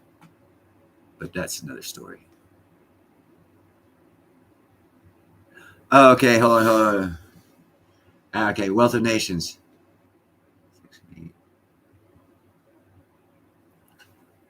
Now, see, I read Section 8 housing. This pissed me off in California. They're trying to make Section 8 housing an inheritable right.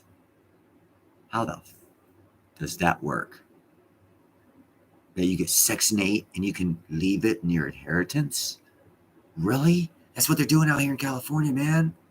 So that means if you're poor and of the right color, you get free housing. You can leave it to your children, even if they're rap singer stars that make $20 million singing crap bullshit music, but they're making money and they can still live in Section 8 housing. Think something's wrong here? Okay. I had to say that about the Section 8. And yeah, Section 8 will bring down cost of living or cost of housing in your area.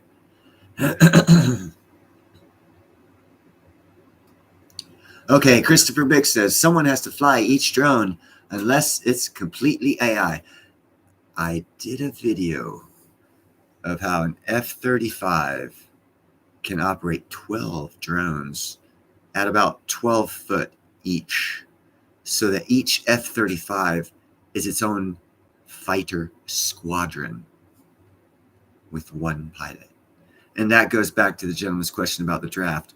Why the fuck would we need a draft if we can get 12 more pilots for the one we already have? So we just increased our Air Force and our Navy's flight technology and capabilities times 12.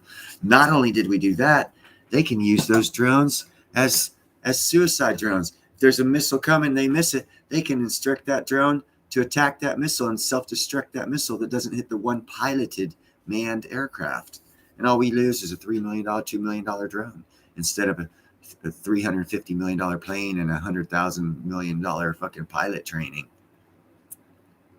So why do you need a draft? You need someone who can do this. So, yeah, wars change. Everything's changed. We're in a war right now, actually. It's called an economic war. And that's why Lobo, Rick Rule, and Bill Holter, in my opinion, are either ignorant, intentionally misleading you, or, I don't know, they just got lucky and keep running their mouth about the same thing, and they really don't know shit anyhow, but they keep talking about it so people believe them. Those are one of the three.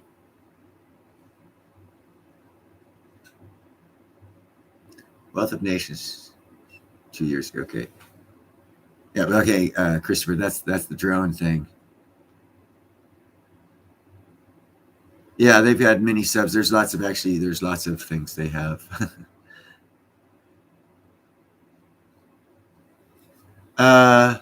There's no reason to, Chad.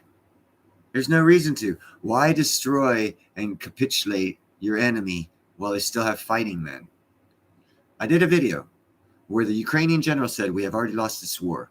We are losing an average of 500 human men a day. And we're only replacing with about 100 to 125 new recruits. Let's do simple math, people. Can we do simple math? Okay, I've got 1 million soldiers. I'm losing 500 a day and only replacing them with 125. How long before I have no army? They lost the war. Sorry. It just hasn't happened yet. Math solves a lot of things, people. It does. It does. And of those 1 million men, only about 200,000 of them are fighting men. Max. Probably less than that. So they've lost. The only people that doesn't realize they're lost is the corrupt leaders who are protecting our corrupt leaders from being captured for being corrupt. That's why our tax dollars are going to pay the Ukrainian country's politicians. What? Yeah, our tax dollars are paying their salaries. Can someone say corruption, cover up, buying off the truth with taxpayer dollars? Oh, that's never happened before. This is a first. My ass. That's status quo for fucking Washington. Yeah, I use taxpayers' money to pay off our crimes. Okay. It's commonality. And that's why they have a $15 million slush fund to pay off sexual abuse allegations. Yeah, taxpayer dollars, taxpayer funded, stays at $15 million. They can go out and molest a little girl, have her sue them, and we cover their legal expenses. Really? Yep, really. Yeah, that's our Congress. So imagine how much we're paying for Ukraine's Congress and Senate and fucking mayors and whoever else the hell we're paying over there with our tax dollars as Americans are in the street homeless. Something ain't right there. Okay, I don't need to get too worked up again.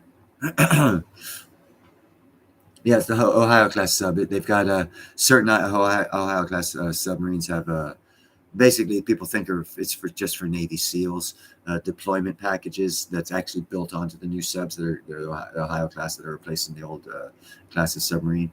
But it's not just Navy SEALs. It's for special operations. It's for all the forces. Whoever needs to be deployed from a submarine now has the capability and technology to be deployed from a submarine. That's the future of warfare, not the draft and 100,000 guys hitting the beaches at Normandy. Now there might be 100,000 robots hitting the beaches in Normandy with guys back in America working their little thumbnail thingies, but they ain't going to be actually special operations will be over there, but not the general military. Thomas Tubes, I'll talk to you later, my brother. Much love as always. Sorry I missed you saying goodbye there. Wow, this chat just jumped. Where the hell are you there?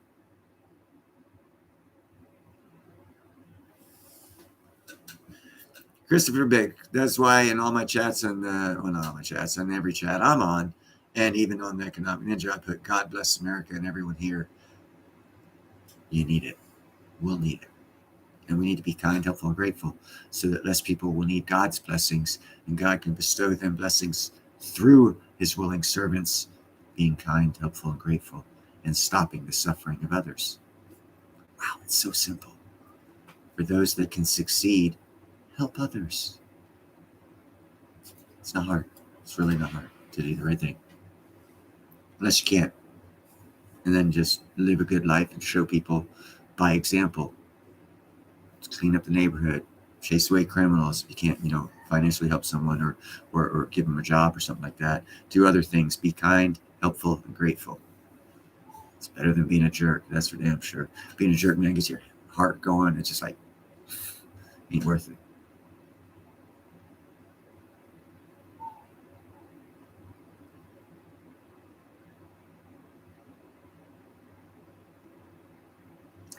Yeah, let me tell you what about that there, Will. History does point off a lot of good things about Russia's sovereignty through luck, whatever. If you ever, and I don't read books, but I've heard the stories from several different people. During World War II, it was 1 or 2 men, 1 rifle, 7 bullets. And I think it was 2 men, 1 rifle, 7 bullets. Because There's a book out there about in World War II, Russia's #1 sniper that came out of World War II got sent out with another guy, 1 rifle and 7 rounds. And like for 2 years, you just shoot the bad guys, go take their weapons, go shoot another bad guy, take their weapons, go shoot another guy, take their weapons, go shoot another bad guy.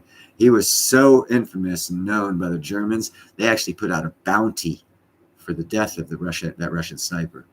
I don't recall, and if I did know his name, I probably would butcher it anyhow because it's a Russian name. But research that; it's a cool story. How people could go 2 men, 1 rifle, 7 rounds, get out there and fight. Really, how many of you out here in this chat would follow that rule? I'd be out there. I'd say, hey, save yourself a body. Just give me 7 rounds of the rifle. I'll go get my weapon. I'll take care of it. I'll come back with some weapons for you, these other guys. Because that's my thought process is you go out there, if it's in wartime, you go out there, do what you pew, pew, pew, whatever, take their crap. And if your people need it, take their crap, bring back, say, hey, here's another rifle and fucking 30 rounds. Sweet. Go kill more people. And just keep doing that. Keep doing that. Keep doing that. Fuck feelings. Fuck all this other shit. Do your job. Do it well. If God doesn't want you to do it, you'll miss every time. You'll know God doesn't want you to do it.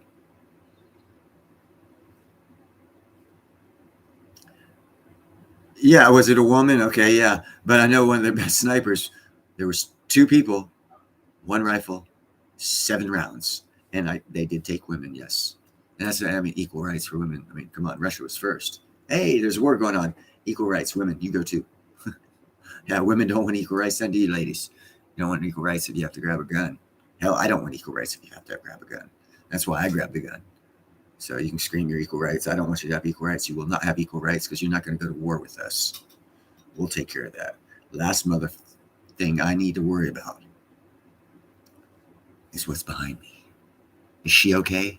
That'll get me killed. I don't need it. I don't need that thought. Get her off the field so I don't have that thought and I don't die trying to protect her because that's what kind of guy I am.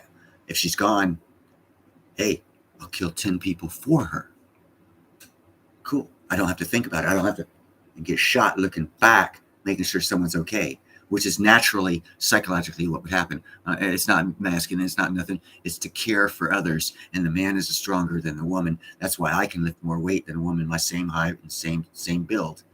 That's why I can climb with just my arms pulling up. Man, they don't have that. Women don't have that. You know, I got the forearms. We're built different. Men are the protectors. The women aren't. If you want to be a protector, go down to the Amazon and reconstitute the Amazonians. See how well that works for you. You don't. Here's a better example. Hitler. He had a platoon of women. You know what he did with them? He had them all killed. True story. Find out in history why. Yeah, you don't want to go to war, ladies. We'd end up having to kill you anyhow. Trust me. It never ends well. Why are you guys retracting your messages, man? I can't read. Retracted message.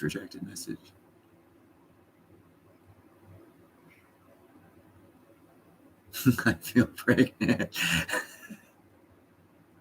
Okay. Let me hold on. Let me see who's in chat before I go down this road.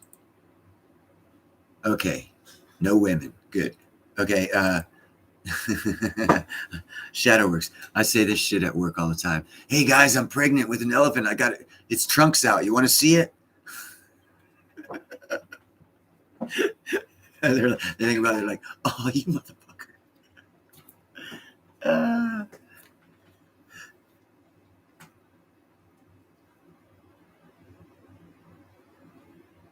I want you guys to know the 5 of you that are here. The 5 of you that are here right now. This is how special you are to me. Economic Ninja's live.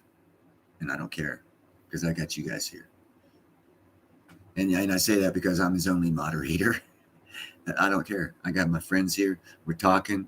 I appreciate you being here very much. And I wouldn't give this up for chatting on ninjas as a moderator for whoever else that was. Everything is put on hold. World stops. Chat's the thing right now.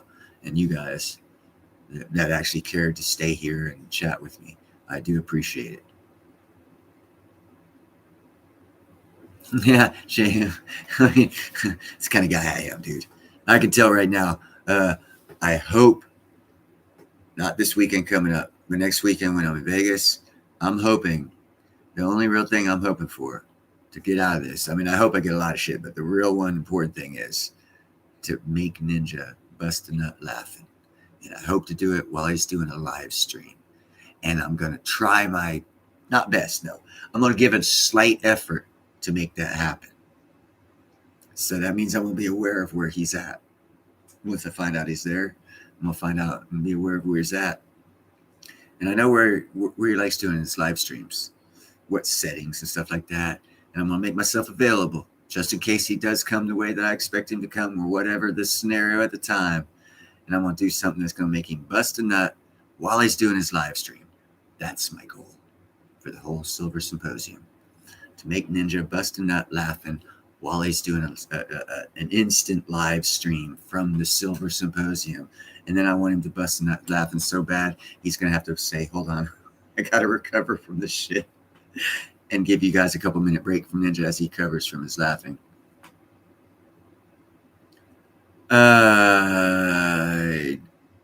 Shadow Works. I really don't even care. All I know is it's about 6 letters too long for any organization that belongs getting taxpayer money. It should be L. Losers. Loser girls that want... Oh, that's what it is. Loser girls that want to be boys. LGB. Loser girls that want to be boys. That's what the B stands for. I'm sorry, it's a mental disease. Just because Obama changed the rules on homosexuality, it's still a mental disease. It is not normal. To want to be it is kind of... I have gay friends. I have homosexual friends. They're good people, but they're still going to hell. I don't judge people, really, but unless they change, they're going to hell. And that upsets me that they don't care. That's my stance on that. Because I don't want to be insultive to anyone. I don't want to be degrading to anyone. Not homosexuals, lesbians, trans. I worked with an iron worker. I was that far away from fucking wearing a dress when he woke up every morning. No one in the union would work for him. So I said, okay, I'll work with him just so he could have a job. It took a lot, bro. It took a lot. I had to swallow a lot of fucking shit that I was going to say. And I didn't do it again. But I gave him a job for like 6 weeks where no one else would. But that's all I could handle of it. That's all I can say.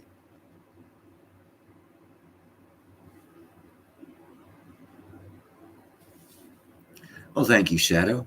Actually, I got my start at Arcadia Economics Silverfest #2, standing in for Yara on the live streams between the booths that she had set up because it was the Corona beer virus. And I want to call it the Corona beer virus because if people start calling it the Corona beer virus, and you could say that, but Corona beer is going to sue the who out of who if they start losing money over people calling it the Corona beer virus and it's fake.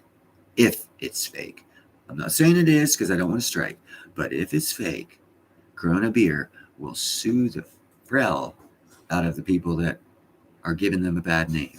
And I believe that is why when it first came out, it was known as the coronavirus, and then they changed it to COVID. Because even I was the first one to start making jokes. Yeah, I want to be in a hammock on the beach drinking my Corona beer virus. Yeah, and then they changed it to COVID. COVID. Excuse me. We'll get off this subject. I'm going to fuck up and get a strike. But yeah, I actually had Andy Scheckman, Chris, Yara, Dave Kranzler, and a couple other big guys at Silverfest.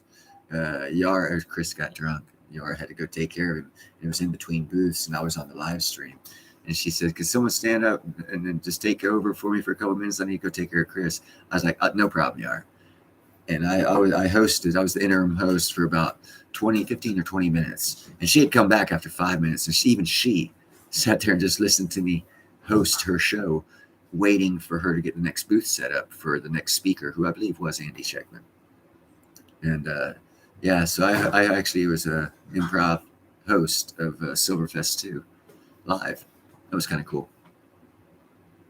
Yeah. Oh man, my Nana, God rest her soul, used to say I was the only grandkid that had an MS, BS, PhD. And those all sound important. And I was impressed when she said, "Really? I've got an MS, BS, PhD. Cool." She goes, "Yeah, more shit, bullshit piled higher and deeper."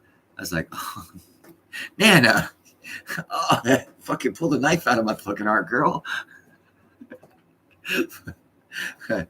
Yeah, whatever. She loved me. I was the only grandkid she ever had that never asked her for a fucking thing. Actually, before she died, she bought me a little car. She was like, "Neil, you never asked me for anything, so I didn't know what you wanted." I was like, "All I wanted was your love. I don't want anything from you. Keep your money. Make yourself happy with that shit. I don't care." And that's how I've always been. I don't care about physical shit. I mean, I do for what it is, but I mean, without this cup, I couldn't drink my tea. Without the fucking computer, I could be on YouTube. Yeah. So yeah, I care about it, but I really don't place much emphasis on physical shit, other than the care of my animals that I have been given the gift of being able to take care of.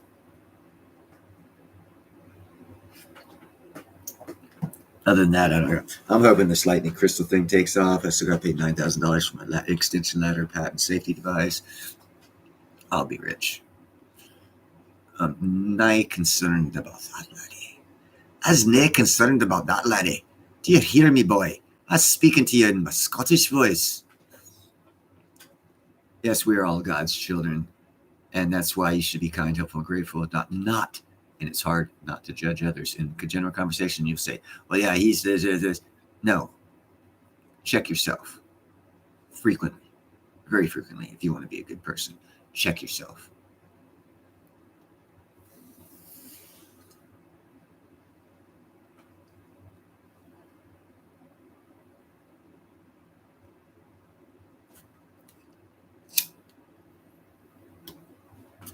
Well, boys, there's going to be a couple people at the Silver Symposium. As soon as they probably know what it looked like. They'll probably try and stay away from me because they wouldn't want to have an intellectual conversation with me about anything, because I'm going to bring up platinum. One of two things is going to happen. There's going to be a good, strong debate, which they will lose, or they'll walk away. And you're like, "Neil, how can you be so confident with all these big wig names?" Everybody lies. Everybody misinforms others for their own goals. And something's going on with that platinum shit, and that's why no one's talking about it. And a lot of these big wigs are downplaying it when the facts are the exact opposite of what they're saying.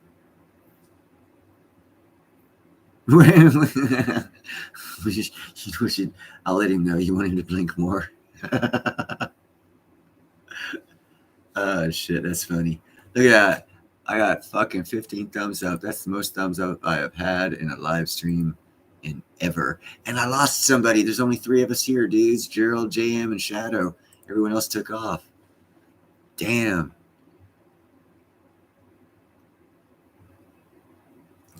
Yeah, JM.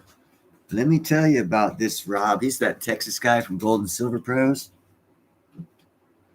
Yeah, he is a smart dude. He's also fucking stupid, because he's playing the same stupid ass bullshit about platinum. He's misinforming and misleading people. So if he is a smart dude, they're doing it so you don't buy platinum, because they don't want you to take advantage of it. They're not protecting you from any liability of loss. So I don't trust him either. Oh, Chris came back. Wealth of Nations. Okay. All right. We got some more people here than the chat stated. Let's see what the chat states now. See, yeah. Now there's 6 of us here. That's better. need the watch hours. I've only got 730. I need like 3,000. I did a year and a half of YouTube geopolitical and platinum videos, 6 minutes on average or less. And then about a week ago, I found out they don't monetize videos unless they're 8 minutes or longer. So I wasted a year and a half of my life thinking I was doing the right thing. I was learning, and I'm not upset at all because I was learning a lot, but most of those 750 videos did not get monetized because they were less than 8 minutes. So JM Unleashed, if you, hey, Mickey's back. Yeah, your name wasn't in there. Let me check, see if your name's up there now, girl. See, now your name's up there. So yeah. See, the great thing about being a content creator is I know who's in the chat. And Mickey, I just got laid off, so I'm going to get my paycheck. And I'm going to send your shit to you. I still have it. Same fucking package. I just ain't had no goddamn money. I mean, I have shit for money. The fucking, who are they? The food stamp people? They replaced their, shit. I didn't just fall off that chair. That was on purpose. The food stamp people changed up their computer system, kicked everybody off. I was not working and I don't have unemployment.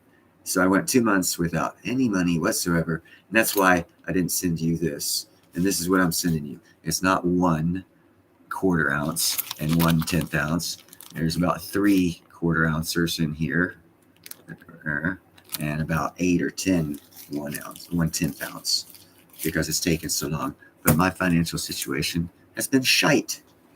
Very much shite for the past 2 months. I did just have this job and I just did get kicked off the site for a month. So I've got another month off. But good thing is they're paying me the 10 hours I got last week and the 30 hours I got this week. So I got a 40-hour check coming. And it's quite substantial. It's about $1,600 more than last month.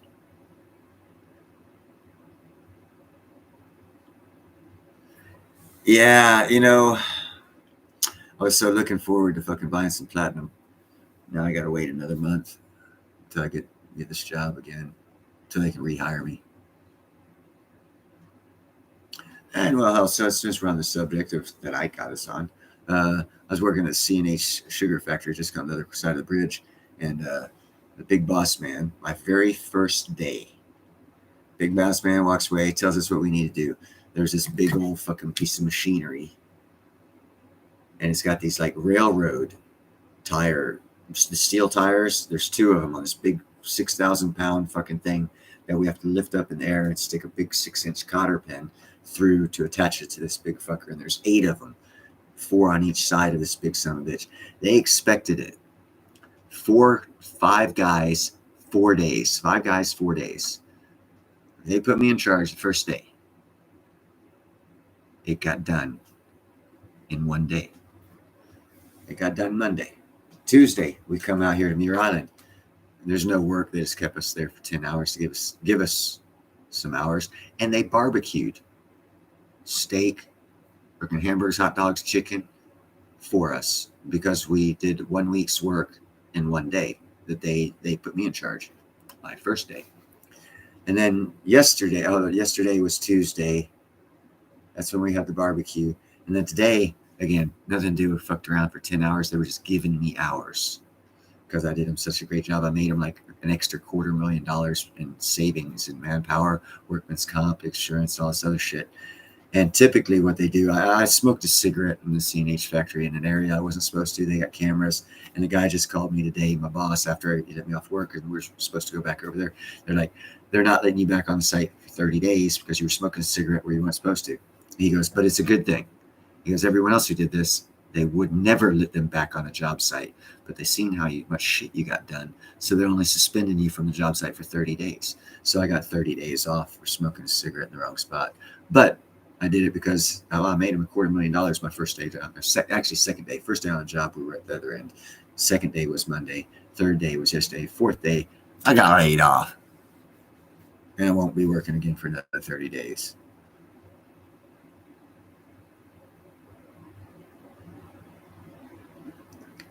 Yeah, I'm not saying Rob Krantz doesn't have a lot of good points and a lot of good things. What I am saying is he's being deceptive about platinum. He doesn't talk about it.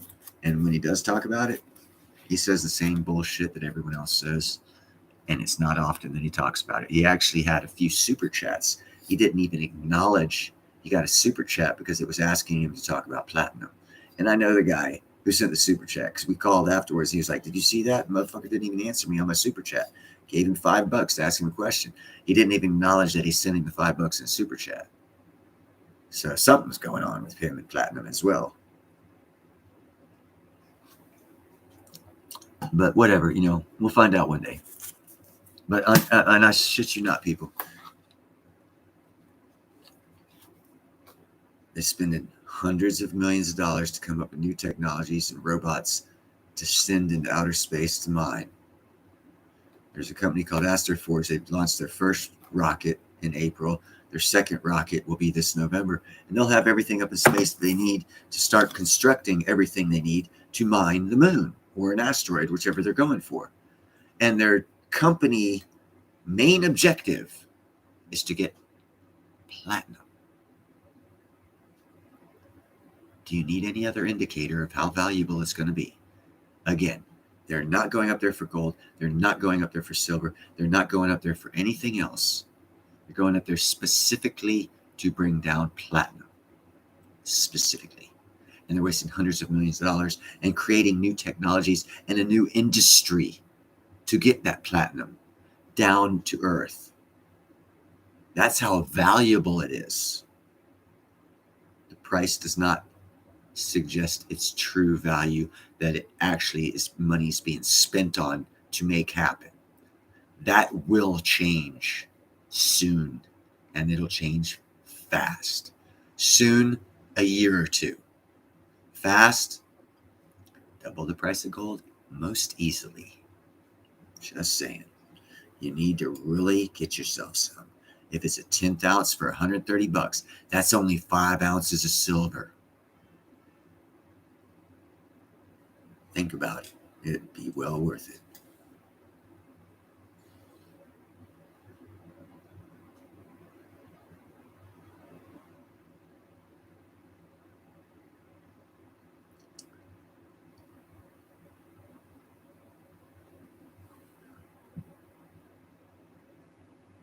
Yeah, you were talking about those proof mints. I'm not really into that kind of stuff. Nothing bad about it. I'm into other shit. And then everyone's into different shit. And it's all shit. We're all into shit.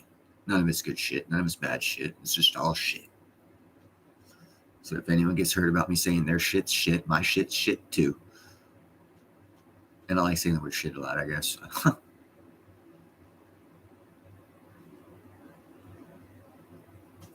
Well, that's the problem, James. At least it's going to be successful, but they're not going to bring it down here. We're not going to get the first bit down here for probably 3 to 5 years easily. So if they're looking to keep it low, the supply is dwindling as they're doing it. It costs $1,230 to mine 1 ounce of platinum. Why is it for sale for $938? Someone's losing their ass. That's not business, bro. That's not how it works. Something's not right in fucking platinum down.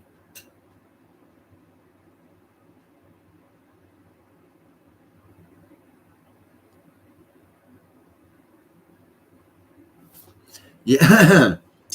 Bingo, Wealth of Nations. Wealth of Nations says energy to get to the moon and back is enormous. There better be bringing back a lot of platinum to pay for that expense. It's not going to be that expensive.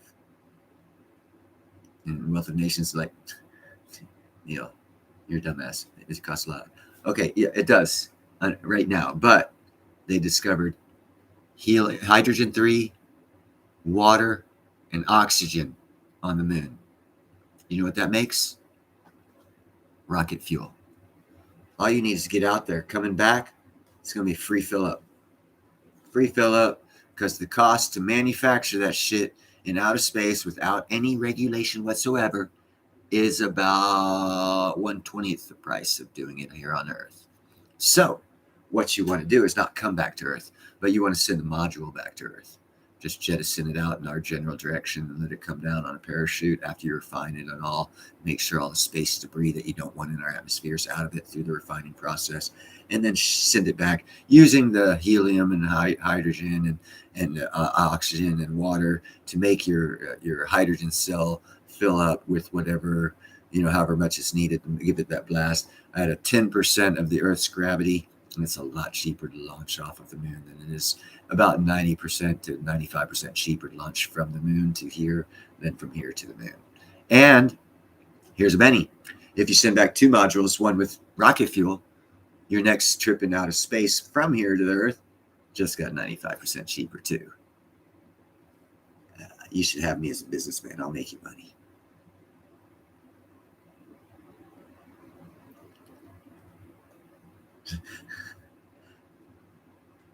Yeah, I'm laughing at ShadowWorks too. I buy the rumors. Literally, I buy the rumors. Hey, I heard that Beanie Babies are going to be a thing. It's just a rumor, Shadow. No, I'm just saying.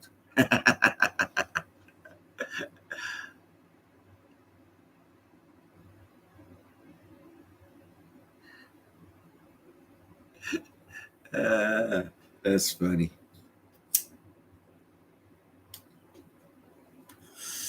And here's my thoughts on actual physical weapons.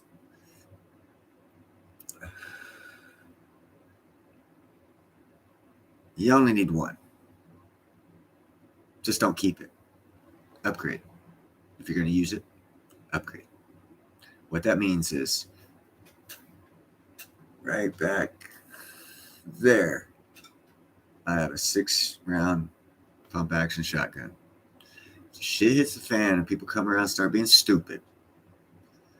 I've got like 30 shells. That's all I need. Actually, it's more than I need. 6 is enough.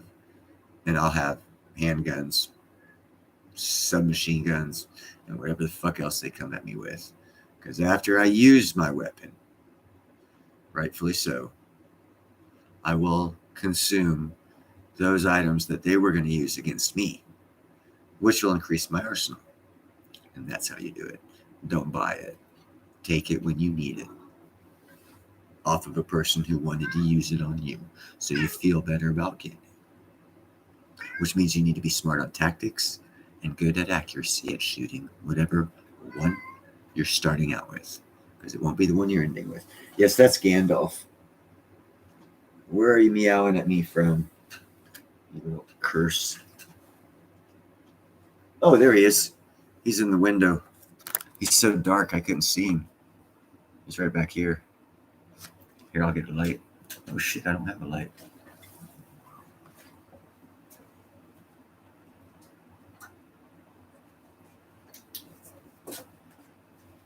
There he is. Oh, he's on the ground now.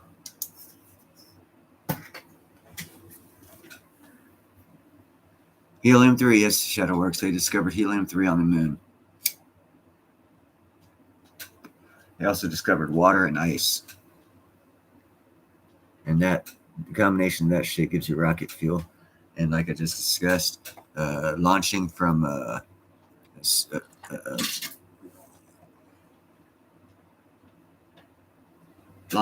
planet that has less. He's back up. He's being. Hush up! I'm talking. Launching is like 95%. What? I hear you. Is your girlfriend out there? You guys talk to her in there. It's 95% cheaper because there's 95% less gravity, and gravity is the expense. You got to break the gravity. That's why it costs so much fuel to launch from Earth. So you just change the whole dynamics. Do your refining out in space and have specially made modules, fuel modules, instead of discarding the rocket pieces and components. Pay the little extra to continue the shipment of those up, and then we get refilled for free and ship them back down here with their little parachute shit like they would have anyhow, but they'll be full of fuel. And then your next flight is damn near free. Now that's a trillionaire's perspective of a space mining mission. You got to look at what you have and use what you have efficiently and effectively, better so than your competition, and you'll succeed. So that's how I would do it. I don't know if they're going to do it that way, but if they don't, I'm going to open up a fucking space mining company and show them how the fuck it's how to make money. because I'll make money on just saving on cost would make a profit. I mean, there's profit margin to be made in saving cost.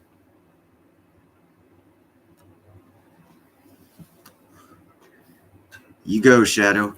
I hear Beanie Babies are going to be big again, but just like bell-bottom jeans in the 70s and disco balls. Don't forget the disco balls. They're going to come back one day. The aliens are going to come down. They're going to want to see some flashy lights. Spin that disco ball and throw a light on that flashlight. These sparklies, they'll love you. They'll give you free platinum and some uranium to carry around with you. Life will be good. Shit. Fuck. Yeah, to escape the Earth's gravity. But if you're coming back down, you don't have to do anything but have a parachute and a couple little side boosters to kind of like what SpaceX does for self-landing shit. Oh, so they already have the technology, so it's not that expensive because he's used it about 100 times. And the more you use it, the cheaper it gets. So,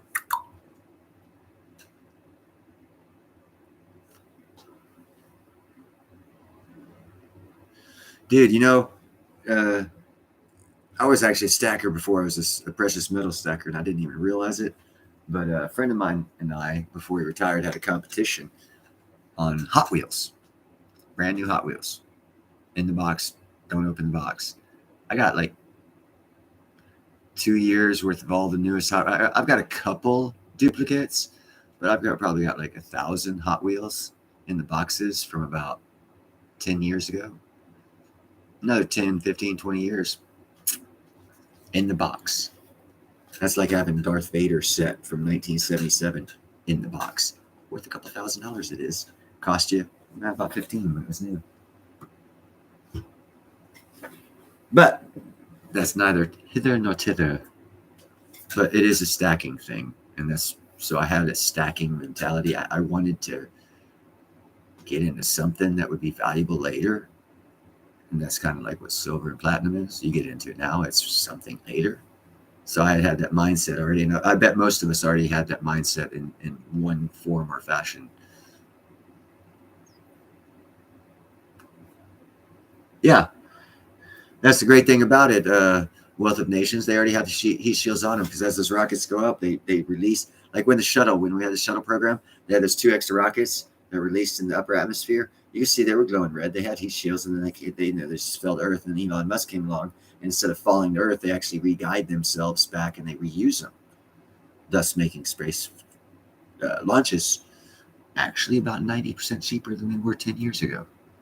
So it's gotten cheaper. So instead of my idea is for a space mining company, instead of ejecting those booster rockets, carry them along and pay the extra expense one time to get them up to your fueling station on the moon, where your company is making the fuel and you don't have to buy it. Savings number one.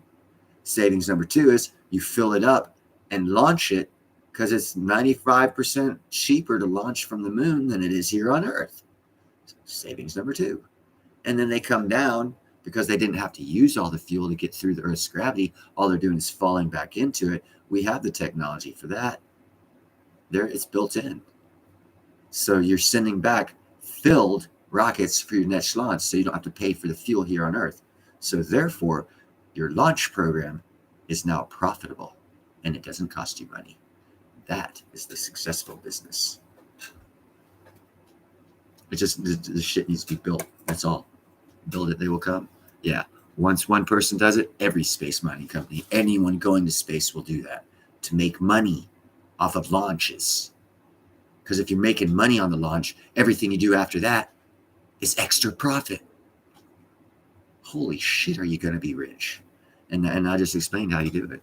It's just the shit doesn't exist right now. But they are working on it. Company launched a rocket already in April, second one in November this year. It's already happening. That's why I say it's Berkshire Hathaway 50 years ago. It's fucking Windows when fucking Bill Gates was in his fucking garage. You come along with $1,000. Hey, I'll buy into this. Imagine how wealthy you'd be. This is the same opportunity. That's all. Yeah, inflation, everything's a little more expensive. Same opportunity. Buy that Astor Forge 60, $70 a stock. Get 100 of them. In 10 years, it's going to be worth 30,000, 40,000 a stock. Because it's going to go up, especially if they follow the business model I just presented, which is technically and it's feasible technologically wise, and it's very doable. It just needs to be done. Whoever does that, first trillionaire on this planet. I guarantee you that. Take that to the bank. You'll be saying in 10 years, fuck, that guy Neil's on Dynasty said someone was going to do something like this. Because that's a smart way. A way that you can launch your satellites and your rockets for profit. Holy shit. That's a game changer. Yeah, it'll be a lot heavier, but you also have the fuel to burn and do a 10-second burn off to slow you down to fucking zero and start falling fresh all over again. You're only going to increase to terminal velocity at that point in time, and you burn 10% of your fuel. So you have to buy 10% of fuel. You still have a 90% savings on fuel and the rockets, because there you don't have to buy them again. And still, you're going to make money. You're going to make money over someone who doesn't follow that path, or a better one, which I can't think of. I don't have access to all our technologies, though. So, but what's available that's been out there to be researched, that's the way to get to outer space. All we need is a refinery on the moon. One building that does what it, and the only thing about that is the toxic gases that are expelled from the process of refining here on Earth, because we have an atmosphere, goes up and dissipates. There is no atmosphere on the moon, so it wouldn't go up and dissipate. It would fall because it's a heavier material than the lack of atmosphere on the moon, and they're concerned it'll congeal into the lower spots and make it toxic. And a cure for that is you build yourself a little 50-foot fucking tower with a big wind blower, and you launch all of your excrement gases into that tower, blow in the air, because once this simple physics, an object in motion will stay in motion. So if you give it that first initial of all those gases, not toxic and noxious gases that are created from the refining process on the moon, because it doesn't have an atmosphere that would have just congealed on the surface of the moon, it starts shooting out this little 50-foot little tube you have with a blower on the bottom, very little energy, and just blow it, because once an object's in motion, something has to stop it, and there's nothing to stop it, so it'll just blow out into space. So I've already solved that technical issue. Dumbass Neil, who's not in the space program, not in space mining, not in anything. So anyone's going to watch this video and say, hey, let me be a genius and come up with fix this problem. That's the fix to it. It's real simple, real cheap. And you guys didn't even know that was a problem to refining on the moon. That's how much research I do.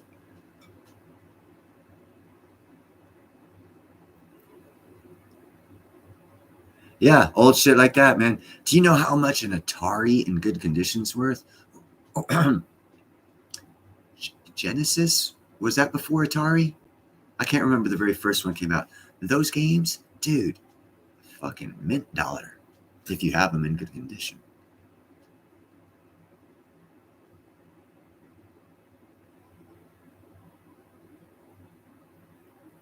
Yeah. And, you know, like I said, invest in these companies, Gerald, that are already out there doing this, because trust me, if I thought of it, man, there's motherfuckers get paid millions of dollars a year being think tanks to think of shit like this, to how to take something that costs money and turn it into a profit. There's a lot of think tanks out there, people that think like how I'm thinking. So I guarantee you they're going to take that path, unless there's a better one that's more profitable. Right now, like I said, I don't see it, but I don't see everything. I don't have access to everything, but just from what I have access to, you know, I've solved all the problems for space mining that they've presented to be problems. And the problem is, here, we simpletons on the individual level think of things differently than corporations. Corporations don't need a return on investment for 10 or 20 years if the government supports what they're doing. And trust me, the government will support platinum mining on the moon. So they'll give them all kinds of tax deductions and everything else. And that's also another advantage to doing this new technological, different new stuff. Like Elon Musk gets so many special tax write-offs, and that's why he's making Tesla, all this, making this money. They'll do the same shit for them. Space people, new technologies, job creation. Government will love it.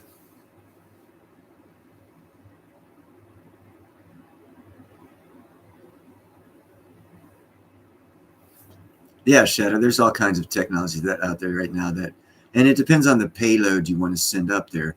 You know, it's it all breaks down to money and expense.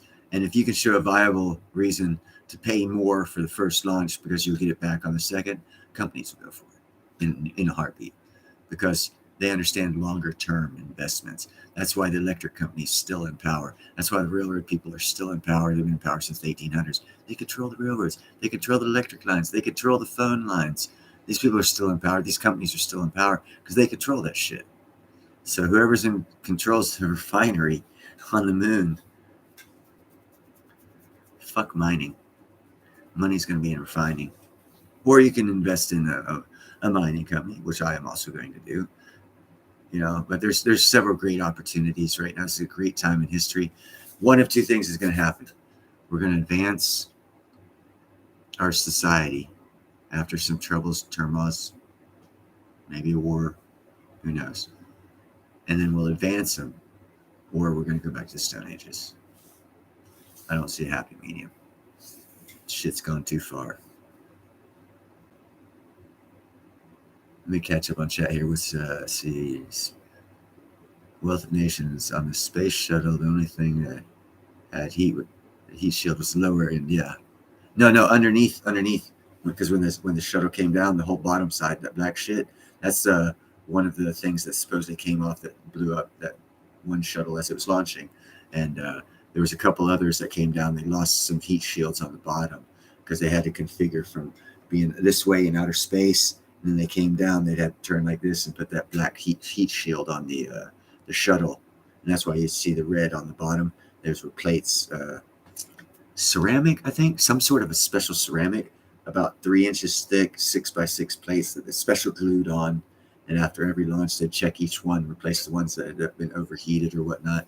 But they also had not just the fuel tanks, the bellies too, yeah. Partially burnt up.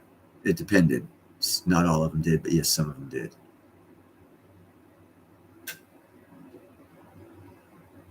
We're on the moon. To hell they do, Chad. They ain't got no space. They barely landed on the moon. What? How could they have a freaking base there? Nah, I don't believe that crap at all.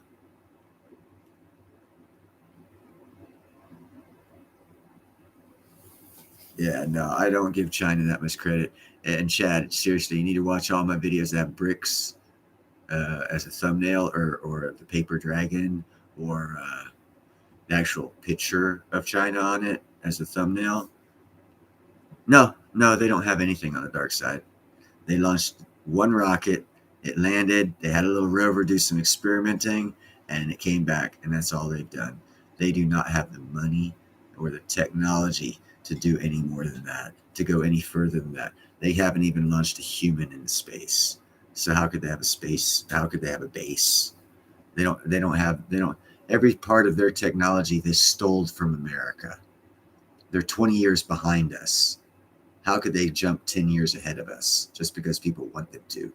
People want to believe that their 16 ghost cities aren't collapsing, that they didn't evict 220 million households they foreclosed on in 2022. No one wants to consider that into their economic plan for China.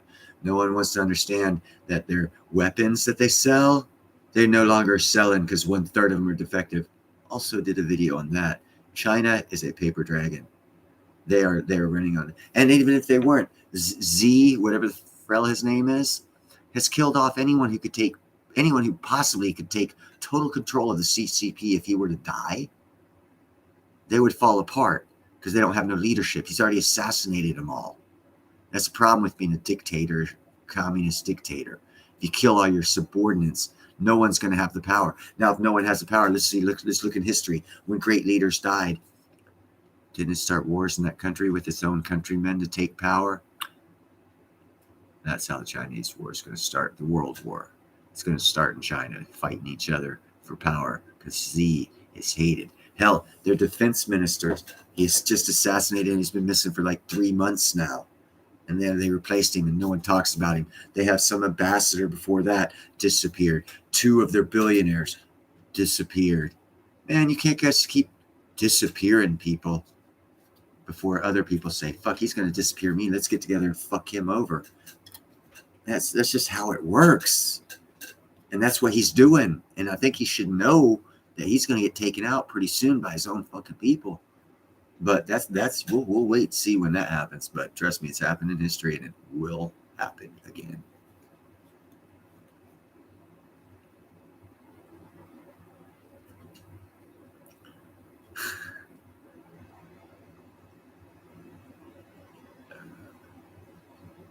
Third grade, first kid on block.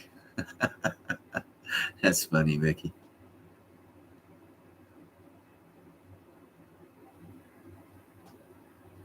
No one has anything on the moon. India just is the fourth country in the history of the world that has the technological capability of landing on the moon.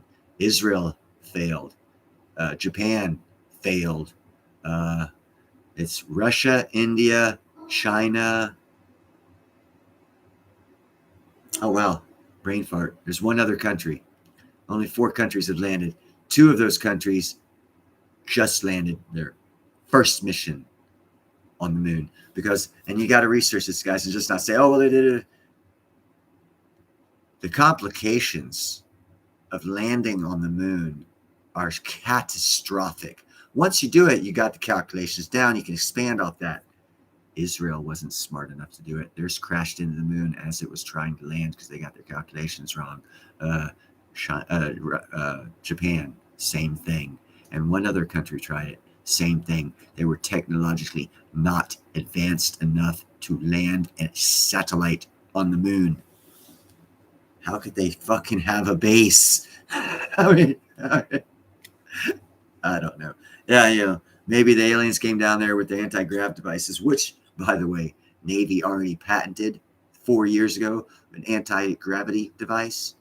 They're checking the patents. I do because I'm filing for a couple patents. There's amazing things in there, and if you do a little research on that patent, you'll discover how they got the patent. Is they brought a couple of Navy admirals in, and whoever the patent people asked the question, they said, "Oh, we can't tell you national security. Oh, we can't tell you national security. Oh, we can't tell you national security." And then they got the patent for an anti-grav device. Interesting.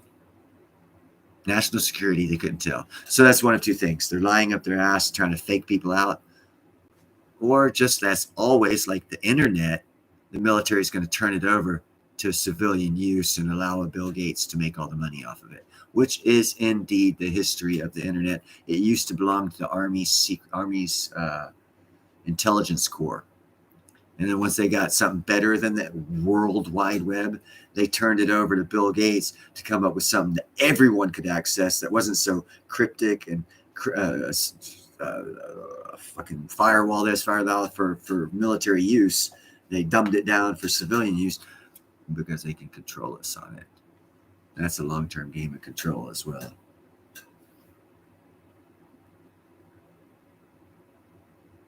I'm surprised India was able to launch shit. Do you see how they get their stuff to a satellite or to the launching station? They pull it through mud on a wooden cart with four oxen. I saw them wheeling this fucking satellite to the launch station. I was like, and we spend billions of dollars for clean rooms, and they're running their shit through mud on a wooden fucking oxen-drawn carriage, and this satellite's coming on being drawn by fucking livestock. It was like a combination of Fred Flintstones and the Jetsons made a cartoon. That's India's space program. But they landed on the moon. And only 3 countries in the history of this planet have done that. So if there's any space stations up there, that's news to me. And like I said, my brother was a Halo jump master of the Army, Green Beret for 22 years. I was special operations. My dad was 22 years in the Navy. A couple of those years, he did some cool shit back in the Vietnam era. So family has a newer history of military type knowledge that the average American wouldn't use or know because they don't use the equipment, for which some I did, a lot my brother did, and some my dad did. And never heard a damn thing about fucking space stations, not even on a fucking hearsay, scuttlebutt, any of that shit. Again, what I do know is China stole every piece of technology they have they got from us. I remember Bill Clinton. You remember Bill Clinton? You remember the ticker tape day parade he gave for the people who should have been shot on sight for being traitors? That would be the 7 people that landed our top secret spy plane in China safely and were shipped back home, when the orders for a spy plane are destroy it and the people, because the knowledge cannot be had by our enemies. That's an interesting thought to keep in mind when you think about China. One of two things happen. They're that damn good, or we plan to give them that information with backdoors that we have to operate. Those are the two choices. China's not that damn good. They can't even build a fucking building that stays up for fucking 5 years on its own. How could they fucking do anything on their own? Oh, but the Chinese are so smart. They come up with this. No, they don't. No, they don't. No, they don't. No, if you watch my videos, one thing the Chinese did do 2,800 years ago in the Han Dynasty. Actually, it's called Han Dynasty, not Han. Han is my name. Han is H-A-N Dynasty. They came up with a purple pigment 2,800 years ago that a quantum physicist looked at just last year and discovered under the right light conditions, that purple pigment on a quantum level, understand the math of this, 2,800 years ago, the Han Dynasty created a purple pigment that under certain light conditions on the quantum realm changes from 3-dimensional to 2-dimensional. We're just learning how to do that. And the Han Dynasty did it 2,800 years ago.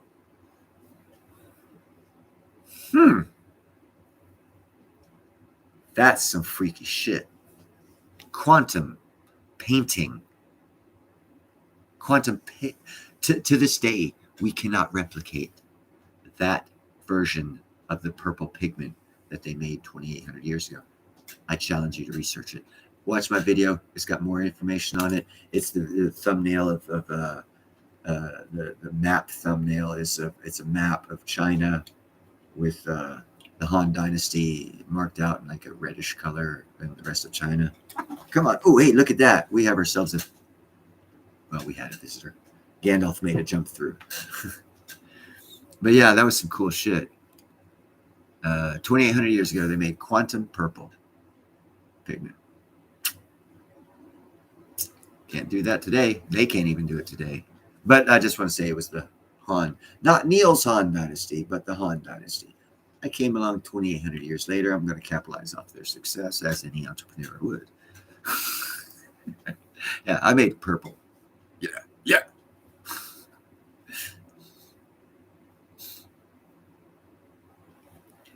Yeah, I bet if you go to a garage sale that Obama has, you'll probably have some top secret information he can sell you.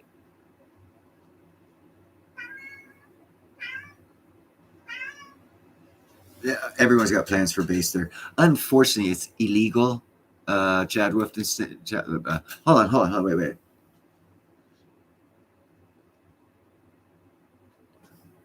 Chad Wolfensteiner Hausenbergdorf. Ha! I said it. Slow, but I said it. It's illegal for weapons of mass destruction or military bases to be placed on the moon or any other celestial object in space. Yes, sir. That's the law. The whole world signed it 2019. So anything you hear elsewise, that's a lie. Because if you're hearing about it, that means our government knows about it, which means it doesn't exist because it's illegal and the whole world voted on it.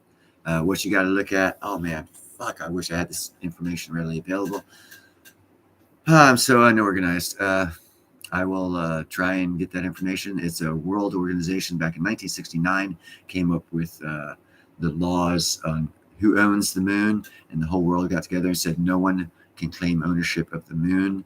It is for any country that can get up there to exploit resources, but not to be used for military purposes. And you're saying, yeah, well, we ain't got to listen to trades and treaties and agreements and shit like that. Well, we are. And so is China, so is everyone else. Because if you look at the treaty that broke up Antarctica, that's the one in the North Pole. The reason why we haven't gone to war for that division of land is because it's equally divided.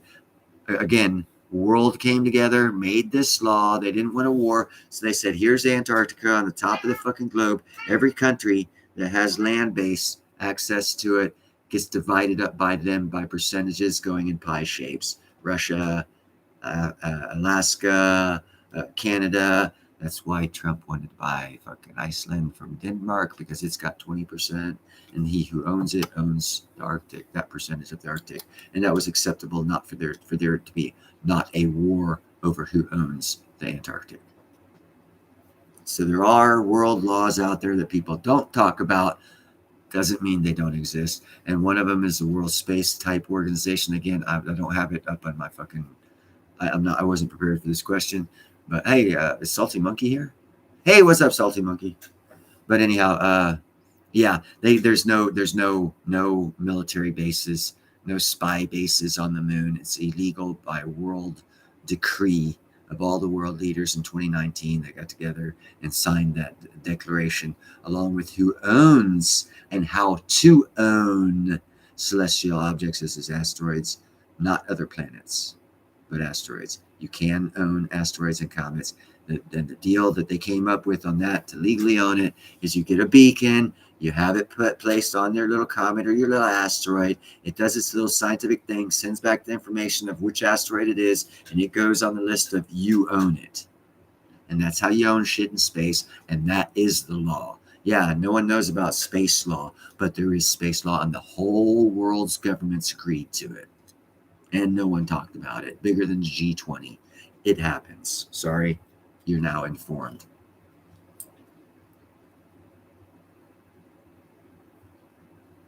Salty Monkey in the chat. Why don't you bring over about 30,000 fucking viewers, brah? I don't want you to. I'm just playing, brother. I'll grow my own shit. Although I do suggest everyone go check out this guy called Long Live Coins. He's into ancient coins. Pretty damn good. He's good. He's new. He's learning how to do YouTube shit, but he knows his stuff. So if you like any kind of old coins or in the history of the creation, where they were created, and the history of that, he's got a good show. What do you want, Gandalf? You just jumped over me like you were jumping over the moon. You ain't gonna get my tea. Get back on four legs like a cat.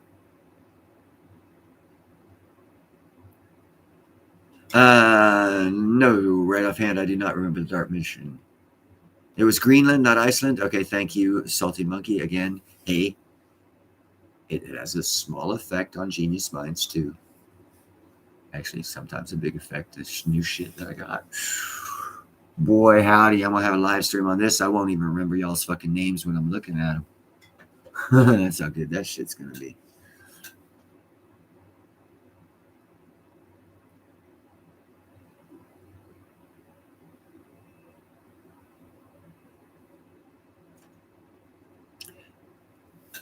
Salty Monkey knows his shit.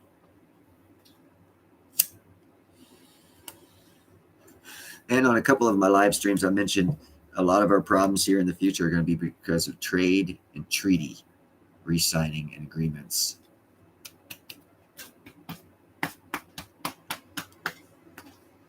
I was right. A lot of money to be made. Yeah, that's what BRICS is all about.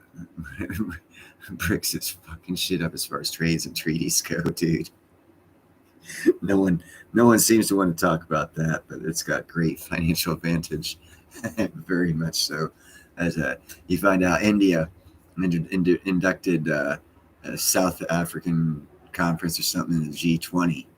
Well, that fucks BRICS, because that's a group of like 7 African nations that now also represent Africa, not just South Africa, controlling all of the African continent, which takes power away from BRICS. And kind of fucks China if you get into what should have gone. So, yeah. Hey, there's Harley. You guys want to see Harley? I don't know what the fuck he's doing. Oh. See, I like this. Now I can keep an eye on my cats, and he doesn't even know I'm looking at him, so he's going to do whatever the hell he does. And I'll be able to nail his ass. You better be good. I got my eye on you. His name's Harley, a.k.a. Trouble, for a reason. He stirs the shit. You coming up here, Gandalf? Say hello to the camera. You coming up here? No? Okay.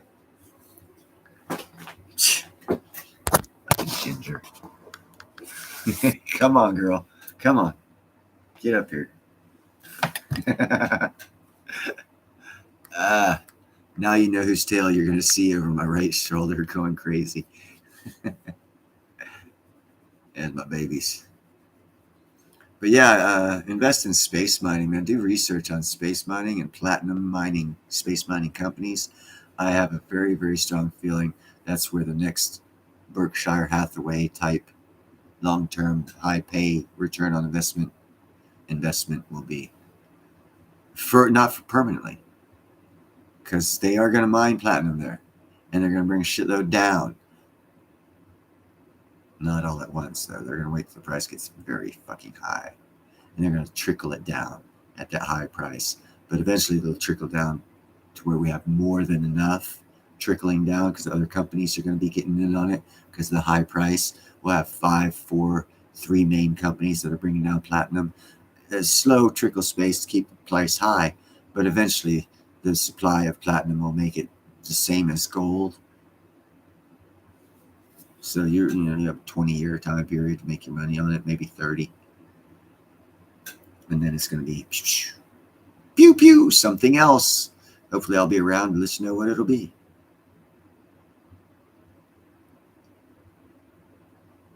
What are we talking about here? Weather controlled by 24 different. Yeah, there's lots of cool shit. They got some lasers up there they can fire down in the ocean, heat up the ocean, and create hurricanes. And semi-direct them as long as it's not in the cold water.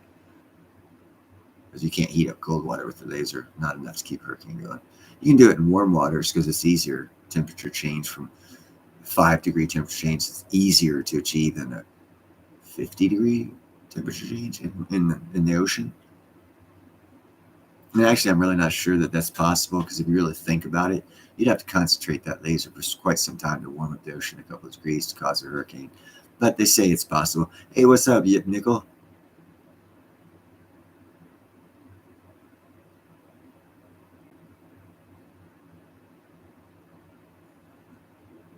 I'm missing some chat here. Alien artifacts would be cool. It all depends on your understanding of alien artifacts. If you look at humanity over the past 500 years, 1,000 years, look at the last 50,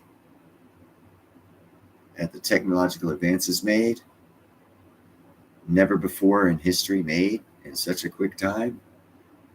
There is a cause to make an argument that we were helped with our technological advancement above and beyond our means at this point in time, but nothing's proven, so it's only speculation. But it is interesting if you look at the history of man and how long it took us to develop. Then all of a sudden, it's like the crash. It's slow at first, and all of a sudden, we got hella technologically advanced. All of a sudden, in 100 years, we took leaps and bounds beyond anything we've done for the however many years we were on this planet before that. Whether you think it's 5,000, 50,000, 500,000, it doesn't matter. The last 50 to 175 to 50 years, technological advance, astonishing growth, not normal development in any species of intelligence that we know of. The cause? Speculation. Kind of, sort of. I mean, it's kind of self-evident, but without actually aliens, you can't say, oh, it's alien. You can only speculate. So, but yeah, I think it's quite obvious that there's aliens out there giving us technology, in my opinion.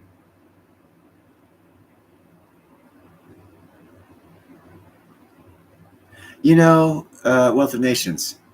I am a big advocate of taking over Mexico because they allowed an invasion of 6 to 10 million people, for which they fed and gave water and serviced as they were walking through their country, which means they aided and abetted the invasion of America. Same with Canada. I'm a big advocate for taking over both countries and dissolving America and reforming it, including Mexico and Canada, to where we are North America as a country rather than just America. But that's my advocacy, and no one else supports it. But that's my thoughts, because I think America actually would be run better as a company with every citizen as a shareholder, run responsibly. Because then there wouldn't be lifetime awarding of judges who can fucking do whatever the fuck they want and bring up any charge they want on anyone because they're a judge. They would be subject to being fired that day. Same with the CEO and all the board of directors of each state and the full corporation country. And that's how I think it should be run. And if we're all shareholders, instead of paying taxes, we'll be getting dividends. And the country will be paying people to work for the company to make money, to sell stuff to other countries, to bring in revenue for the company and the shareholders. And that would be the oil and natural gas that we have in the shale oil deposits in the northwest of America. Because everyone's going to want oil and natural gas, and we're going to have shitloads of it. And here's the funny thing. A petrodollar's not dead. It's just not backed by Saudi. But if we have the oil, why the fuck do we need them? We still accept dollars for the sale of this natural gas that we're going to have lots of, and oil that we're going to have lots of during the next administration. So what are countries going to do if they want to buy our oil? That'll be cheaper than Russia's oil, because we've seen what Russia's doing. Price of oil. So they're going to have to come to us and pay in American dollars, or go to BRICS and pay however the fuck BRICS pays when they decide they come up with some sort of payment system, maybe, possibly, if it happens. America's going to be reserve currency still for several years to come, decades. That's just my synopsis of the future events that will come to pass.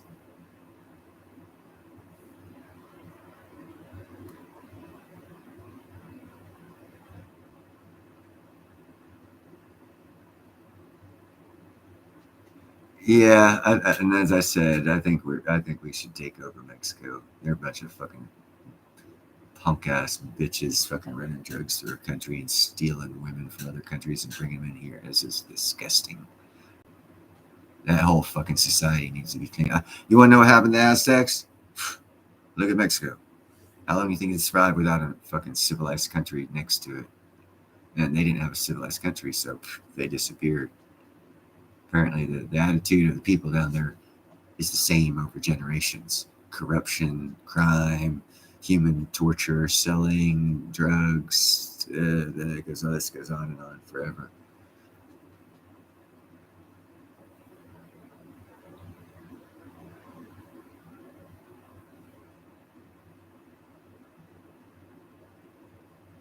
And that's what I'm saying. Okay, and from 1981 to now, look at the advancements we made in technology.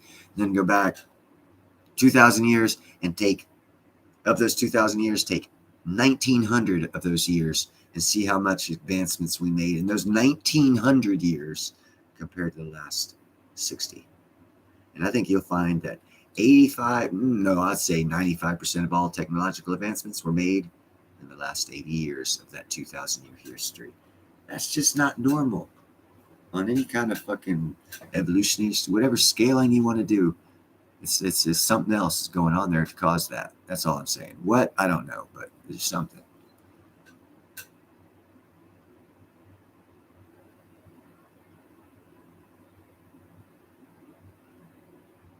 You know, Salty Monkey, there's certain ways to handle things. And you're right. It would be hard to hold Mexico because they got a lot of drug cartels and gang members and bad people that don't need to be on this planet because they're of no service to anybody. After they're no longer on this planet, those people there are just like everyone else in this world. You give them jobs, give them good houses, give them a place to get educated, give them a place to stay healthy, give them the funding to do all of those things, and they'll thrive and be happy. Just how taking over countries works.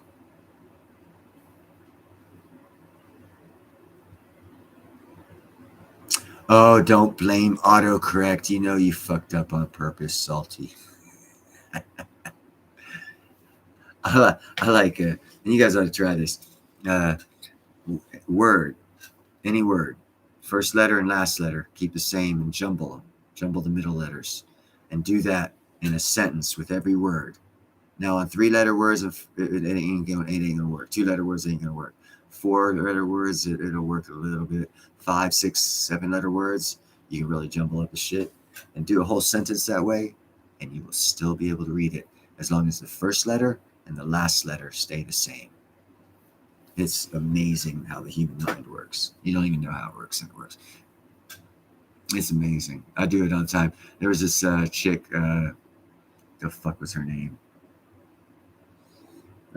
Shit. She was a spelling Nazi. I'm sure she was a nice girl, but she always was correcting my spelling, and I do that all the time to her to show her that, yeah, I don't care about spelling because this is YouTube. I'm not going for a job, and I don't care to impress any of you guys with any false sense of fucking vocabulary or spelling because I use autocorrect, this, that, or the other, which is all out there to make people be able to see that you think that you're smart.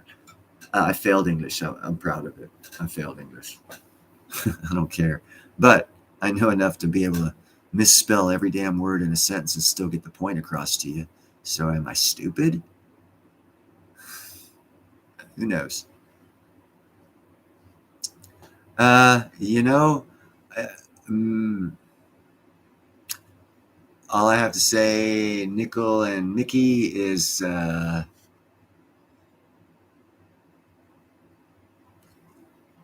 is my belief that before the 4 years of this administration up, there will be a replacement in charge of this administration, making it something that's not this administration.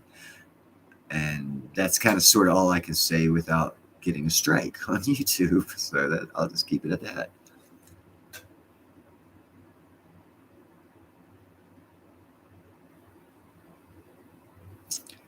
Salty. Yes and no. You're right and wrong. And let me explain. Salty says his passing will not improve the country. The problem is his puppet masters will remain. But without strings to pull, without the puppet, what is the master? Because I can tell you right now, we already know who the puppet master is. When Trump said, hey, you want to have a debate without your earwig? And Biden said no. And then listen to that debate. And listen to it. Seriously, listen to it. Don't just hear two old men talking. Listen to the words. Go back and watch some more Biden stuff and see how he talked when he was young. And then watch that debate, the debate when Trump said, hey, will you have a debate without the earwigs in? And Biden said, no, I'll have the earwigs in. And then listen to his words and compare them with all his other debates throughout his lifetime. And I think you will come up to the same conclusion I did. Maybe not. I really got into it. And it's an Iranian woman that's pulling his strings. And I have an idea who it is. And I believe Trump does too. And I'll just leave it at that. But so when Biden dies, yes, it will change. It'll change everything. She won't have the control over the administration because she only has control over him because he's the corrupt one. And the Iranians knew that, and they have the money to buy out anybody. They've been selling oil to the Eastern Bloc countries a long time. They've got money. They got lots of money. And they spent the long-term game and bought him off 40 years ago, and it's paying off right now. But they put all their money on him. They don't have a backup. They don't have that kind of money. And there's not that much corrupt as he was back in the 80s till now. Boom, Harley, in the sign for everyone who likes my kitty cats.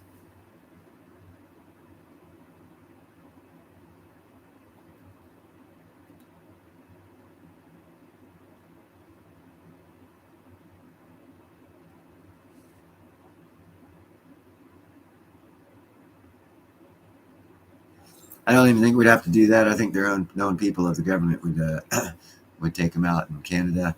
And as far as Mexico goes, they are a very, very much cartel-controlled country.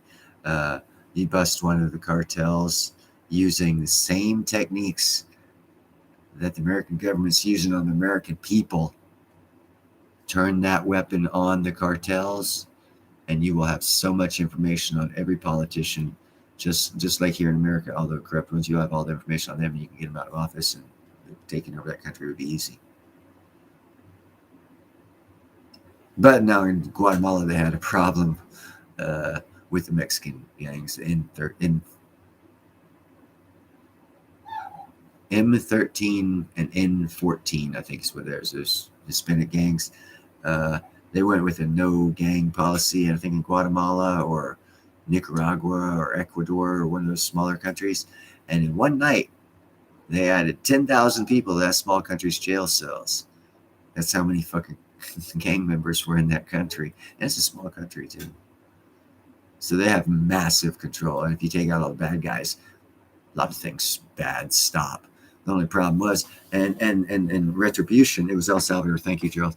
Then retribution that the gangs did was they increased crime. So what did the government do? They said, check this out. We're going to stop feeding you fucking gang members. They're going to starve to death unless you stop crime. There's a cat outside. Look at that fucking tail whipping. Is there a cat out there? Man, his tail was beating the wall. But yeah, and they said they were going to allow the gang members that in jail, all 10,000 of them, to starve to death if the gang members that weren't in jail didn't stop their activities. And guess what happened? Crime stopped in was it El Salvador? Crime stopped. It's amazing. It's amazing. Clamp down. Actually, here's a thought. Be tough on crime. That would solve a lot of problems. Hey, you know what the death penalty is? It's a bullet. Instead of $13 million over 20 years of someone being in jail waiting for that bullet, never having a chance to get out. Oh, but they deserve to live a life. Well, what about 13 people they killed? Don't they deserve justice? So justice now is, just imprisoning them. Someone kills me, I can tell you right now, guys, tell the lawyers, Neil said this on the video, someone kills me, justice, they die. Eye for an eye. I believe in the Old Testament that. I'll forgive them, and I'll let God judge them. None of that has to do with them on this planet. It has to do with him off this planet. And that's how I feel. So you're going to kill me, you deserve to die, because I don't deserve to be killed. I have not knowingly or willingly done anything to hurt anybody enough to where I should be killed. So if I'm killed, my killer should die. Why should he be allowed to live when I don't? What good is he going to do that I couldn't do? What good am I doing that he wouldn't do? And the price for that is he gets to live in jail for his entire life and read books, watch TV, jack off, and maybe get fucking some conjugal visits every now and then and some drugs. Oh, fuck that. Kill that motherfucker. Eye for an eye. That's how I feel. And if you start doing that, guess how many people will stop killing? Everyone who doesn't want to die. Whoa, crime will stop. It'll kind of damn near stop. You just got to get tough on the shit and not quit giving them college books and fucking Charmin toilet paper. They're in fucking jail. It's called paying a price to society, not, oh, well, I get free workouts, 3 meals a day. No, put them motherfuckers in chains out in the fucking fields, doing some public service, paying back to society. That's what jail's supposed to be, ain't it? You know, we have a fucked up way of looking at things, so things are gonna be fucked up until you have a regular way of looking at things again, man. The criminals don't have more rights than the victims. We get that straight, we'll get a lot of other shit straight.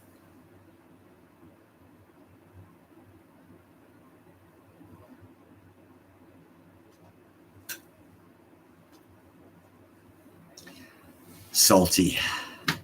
We do not discuss these kind of things because it is not good for YouTube algorithms and Neil's show. Having said that,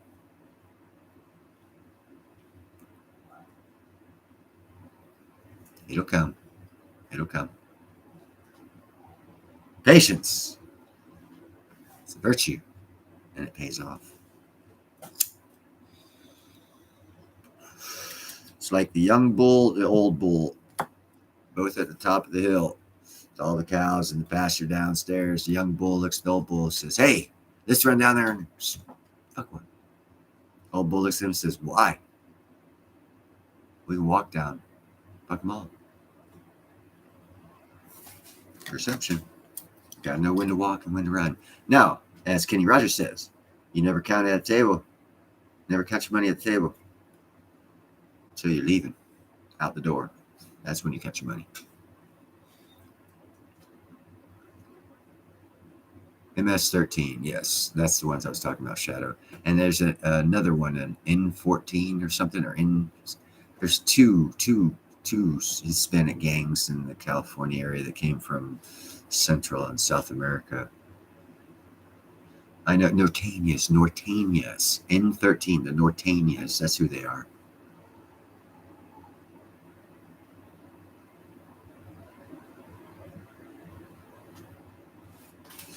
Uh,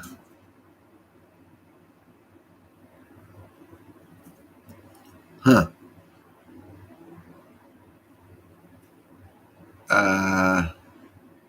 And as a Christian, I'm for the death penalty. So we have different views of Christianity.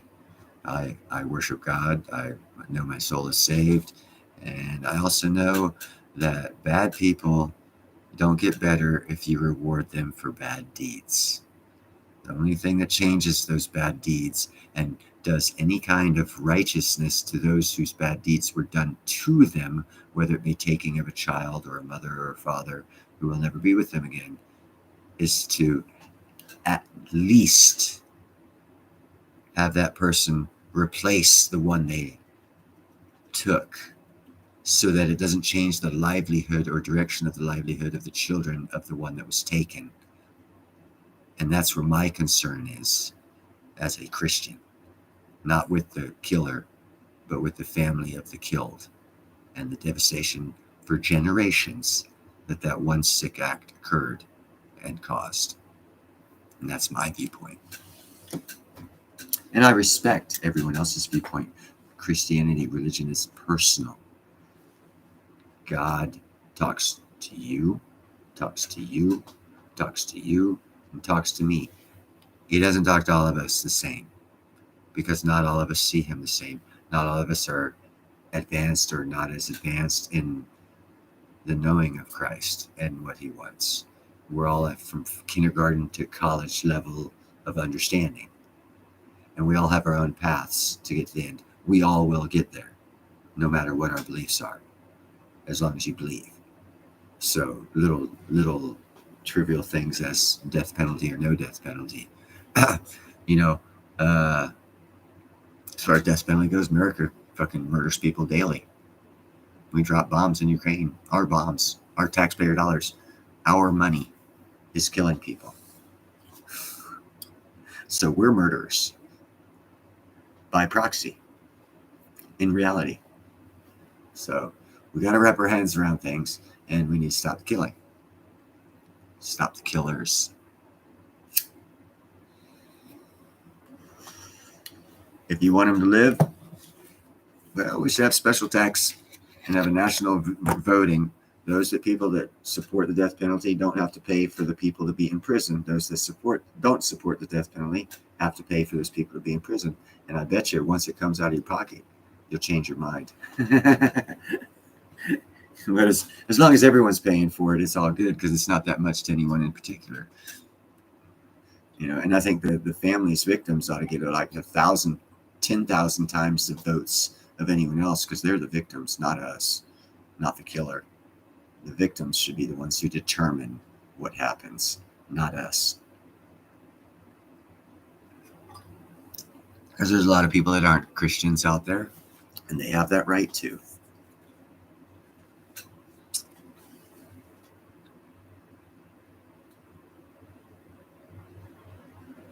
Interesting, Salty Monkey. See, this is what this is about. Intellectual discussion amongst like-minded people, different perspectives, different points of views, different starting points in life, different places in life right now, all coming together and exchanging ideas to enlighten one another to thoughts that could improve society. It's like a think tank on a smaller level, and we don't get paychecks.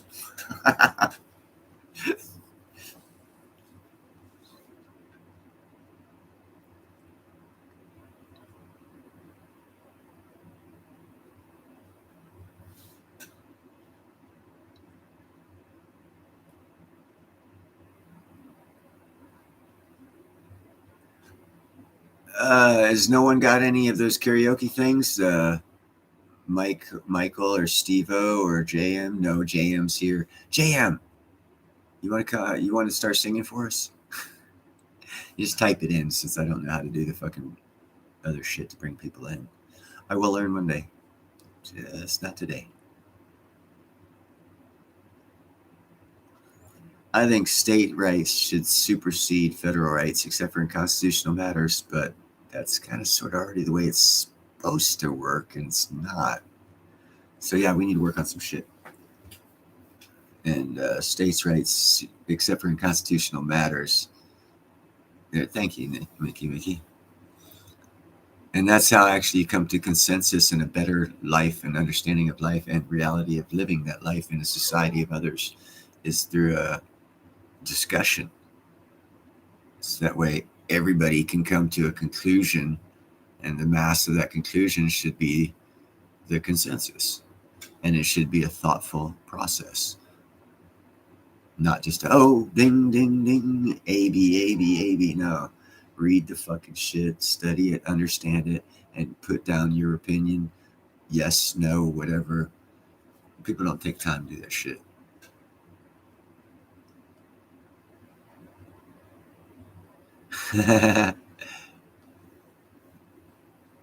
Karaoke.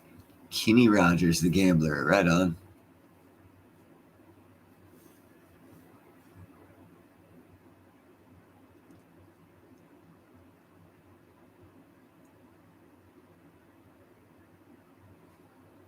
Yeah, Chad, that's theft central. That's the education system's theft central of dollars and past teaching bullshit to our kids. Your kids, not my kids. I don't have any kids, but they're still teaching them bullshit. Fucking stupid shit, man. When I came back to America, I went to school. When I came back to America and went to school, the first year, 6th grade, I quit. Yeah, I quit 6th grade. I said, these people are fucking stupid. And for the rest of my career in school here in America, other than the 2 years I went to a private school, which was kind of cool, I didn't learn anything, but there were more intellectual people there. Actually, I was the smartest kid in the school once they IQ tested me. But those 2 years, I didn't. And then fucking, I wanted to quit 9th grade, but I was too young. So in 10th grade, I quit. These people are stupid. They're teaching stupid shit, and they're making stupid people. Because I learned in Europe, American schools in Europe were teaching a total fucking different type of teaching than what they do here in America. And they teach you to be stupid here in America. I wouldn't send my kid to school here. I'd fucking pay for a tutor and homeschooling and to keep them out of charter school, but not no public school. Motherfucker, that's for reject teachers and people who don't give a fuck to teach. And that's not a school.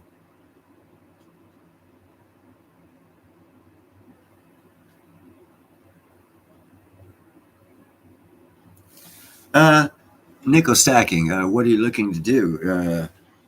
Your little 10-minute videos? I would say, yeah, sure. That way you can do it ninja style, find a couple articles and just talk about it. And that's a great way to do it. It works. It's a successful program. You can follow that one. As you can tell by the 3 hours I've been on this live stream, I don't like that way. I mean, I want to, I will. It's profitable. It's more profitable. It's just not. I'm not there yet. I can do the live streams and shit for fucking hours, but the little 10-minute one, I'm like, I got too much to say. I don't know when to shut up. Basically, I need to format it. Is what I need to do. Kind of like what you're trying, Nickel. I need to actually attempt to try. You're way ahead of me on that one. You're way ahead of me, actually.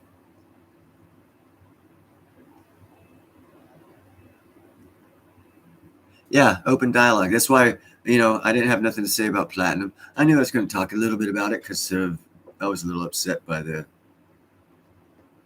earlier video on liberty and finance. And, I didn't want to put it was about platinum and just general chit chat because I actually enjoy you guys asking me questions. Everybody learns something. I mean, you might think I'm full of shit, and that's cool. I learn shit from y'all though, because y'all know shit that I don't know, because you're different lives, different experiences. And that's the beauty of being able to congeal together and talk, share those experiences, those differences, so that everybody can fucking gain, if nothing else, gain a little more knowledge about who they're talking to.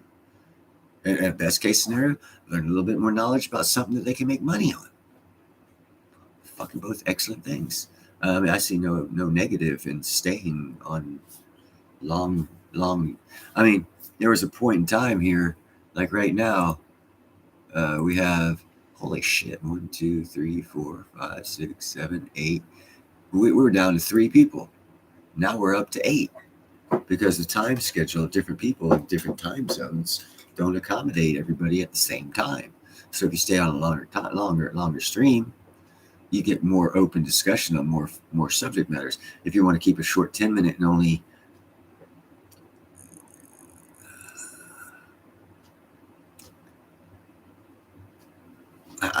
explain one article or news thing or something, that's another way of doing it.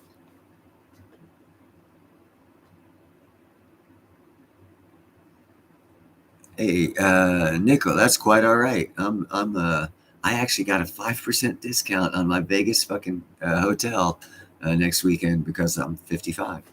I was like, hey, do you give Ugly Guy Friday discounts? Do you give us discounts to white people who went to war? Do you give veterans discounts? I said, do you give old people discounts? She goes, that one we give. I was like, how old do you have to be? She goes, 50. I said, fuck yeah, I'm 55. What kind of discount do I get? Did that just today. So ain't nothing bad about being old, bro. There's some good shit to it.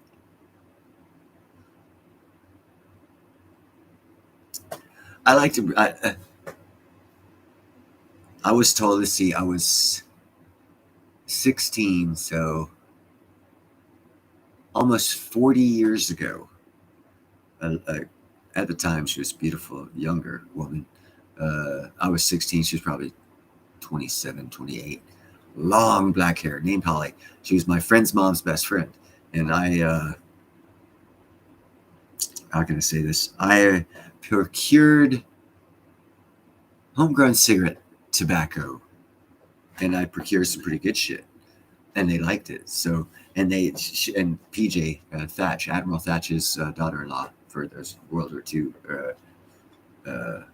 likers and historians, it's Admiral Thatch's daughter-in-law. She lived on this bayou. Across the bayou is where I lived on the peninsula, and her son would run away a lot, but I'd still come by. And she had these little wicker half moon chairs, 3 of them, and we're sitting on we'd have a antenna of a car, the old ones that would go up and down, and we soldered a alligator clips to it and pass the homegrown cigarette tobacco back and forth and just talk about shit. And I was 16, and Holly ended up being a Rhodes Scholar because apparently came from a wealthy family where the living trust that was left said that all of her fucking needs would be met if she stayed in school. So she died in college at like 70. She stayed in school for her whole life, Rhodes Scholar. And she paid me the best compliment I ever had. She said, and I was 16. She goes, Neil, you're one of the few people who can intellectually stimulate me. And that was a Rhodes Scholar that I was able to intellectually stimulate. That's how I know I can cover a diverse amount of subjects. It's because for my whole life I've been filled. What was it my Nana said? Shit. Jack of all trades, master of none. I know a lot about a lot. I know a little about a lot and a lot about a little, but I'm an expert in none of the shit. But I know enough, and I'm intellectual enough to where any subject you bring, I can dialogue with you on that. I got enough knowledge of something that's relative to engage in that conversation and stimulate more of a conversation. Pretty much no matter. Now, if you get into woman stuff, hey, dude, I don't know shit. I'm single, 55. I don't know shit about women. I'll tell you that right now. You're the expert, not me. I cannot help you on that one. You have to look at the bright side. If you're going to be happy and have a happy life, and look Jesus in the eye and say, hey, I made the best of the time you gave me on that three-dimensional plane of existence where there was a lot of demons and a lot of hate and a lot of meanness and a lot of bullshit. I think I performed well, and I brought happiness and joy. And that's how I fought the bad. I made people laugh and forget about the bad, and I increased them. You've got to be positivity breeds positivity. Firm believer, no matter what your religion. You can get along with an Islamic as long as they stay positive, and you make sure he always has enough money, because at a certain level, the NSA did a study to reverse wealth of knowledge. Back in the 80s, the NSA did a study. Back then, 1,200 US approximately is what it would take to radicalize an Islamic. It's a fact. I'm not bullshitting. I'm not coming up with statistics. Inflation price it is probably like $5,700, $6,700 or less a year, and they will go radicalize for money. Why did they do that study? Fuck, I don't know. Well, I have a clue, but it's not worth talking about. Let's see. Let's get back to the chat here. Emmanuel.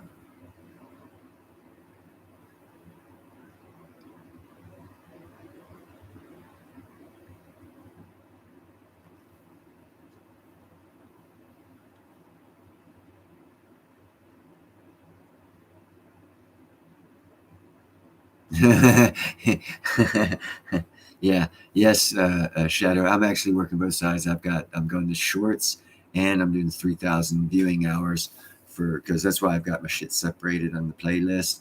The Neil's World is going for the 3,000 hour viewing time, and the other ones are my shorts, and that's 3 million views. I've got like 180,000 right now. I'm ways off, but the kitty cats are doing the heavy lifting, so it's all good.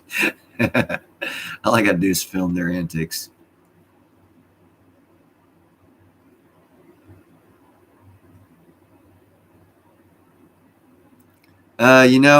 I'm kind of stupid when it comes to picking up signals from women, so I couldn't tell you honestly. I'm sure there's a possibility because I'm only the second ugliest guy in the world, not the ugliest guy in the world. And quite frankly, PJ, she was a tattoo artist. She actually, her and this sweet little blonde named Kathy Young. She's like 5'4", cheerleader. I had the body for cheerleader and shit. And she had some tattoos too. We were like 18. And PJ paid us to both be in a commercial for the tattoo shop because I had an albino python. And she wanted the albino python wrapping because she had blonde hair and I had blonde hair. And I guess we looked good together in the camera. And she wanted us in our bathing suits, kind of, wrapped with a snake and showing off the tattoos. I was like, oh, fuck yeah. You don't have to pay me. So it's not like I wasn't something to look at back then. I'm sure I'm not that cool now. Yeah, I have a knack for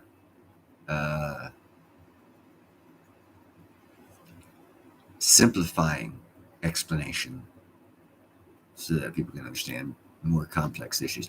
AG47, what's up, my brother? Wow. Now you're hitting me from left field, AG. Argentina. Okay. Let me think here. Okay, Argentina. Okay. Wow.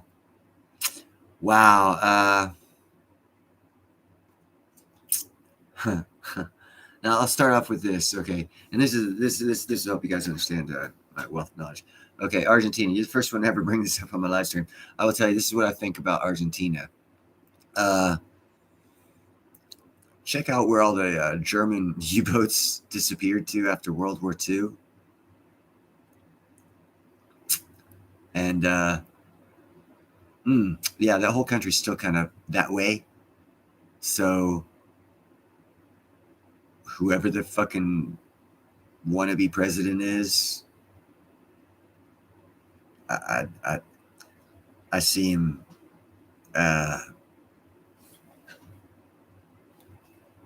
That'll give you the answer. The whole country needs to be.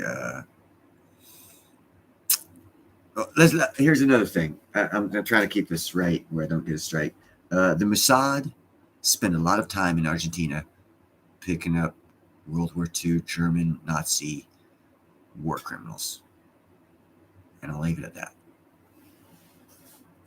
But I don't know nothing about Argentina today. After I found out that much, I didn't want to know anything more because it went the wrong direction a long time ago. They got bought out. The Germans fucking U-boats took all the treasure there, bought that country out, fucking took over the government and everything else. And now they're behind the scenes. It's just, yeah, it's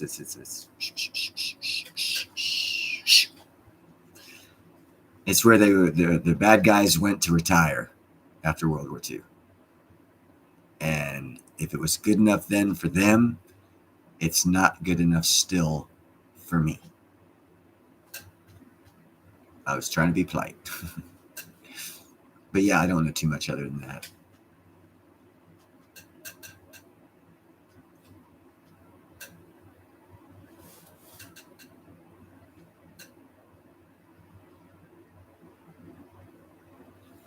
That's right, Wealth of Nations. So I'm gonna at this hopefully Pete the Sasquatch. I'm surprised he's not on. He's gonna we're having a little discussion that might actually be a start of a business. Pretty successful if it goes. And as I gain success, all you people here, as I said, I can tell exactly who's here, and I'll just see. We got, well, fuck, we're down to 5. We got AJ, we got Gerald, we got Mickey, Shadow, and Wealth of Nations. See, I know who's here, and as I gain wealth, anyone who's like been with me, man, if I have, and my lightning crystal thing, it should hopefully it'll take off as well. I am not greedy at all. I have nothing, and I don't care. I have my cats, I have my dogs, I have what makes me happy. So, like, if I get lots of money or meet lots of people that can offer lots of opportunity, I spread the wealth. I'll spread the wealth. That's probably why I haven't been rich yet. It's because I'll make sure other people aren't suffering. And I think the powers that be right now don't want that of the average citizen, because it might spread and we might have a good country again and take them out of power. But I'm hoping it comes along to where I do have a lot of money. Like, I got a lot of good ideas. I got a patent I can still finish paying for that'll bring in a lot of good ideas.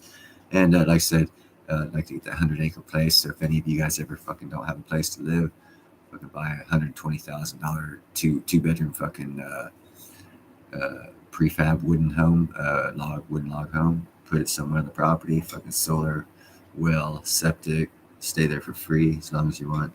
That's the kind of guy I am. So hopefully I'll be well enough off here in the next year or two to where if any of you are unfortunate enough not to be well off, just come stay with me for free. I don't give a fuck. I'll give you a piece of land. I won't give you the land, but you can stay on it. And I'll even fucking put up a house for you, a little 2-bedroom thing, as soon as I get the money. And then, you get back up on your feet.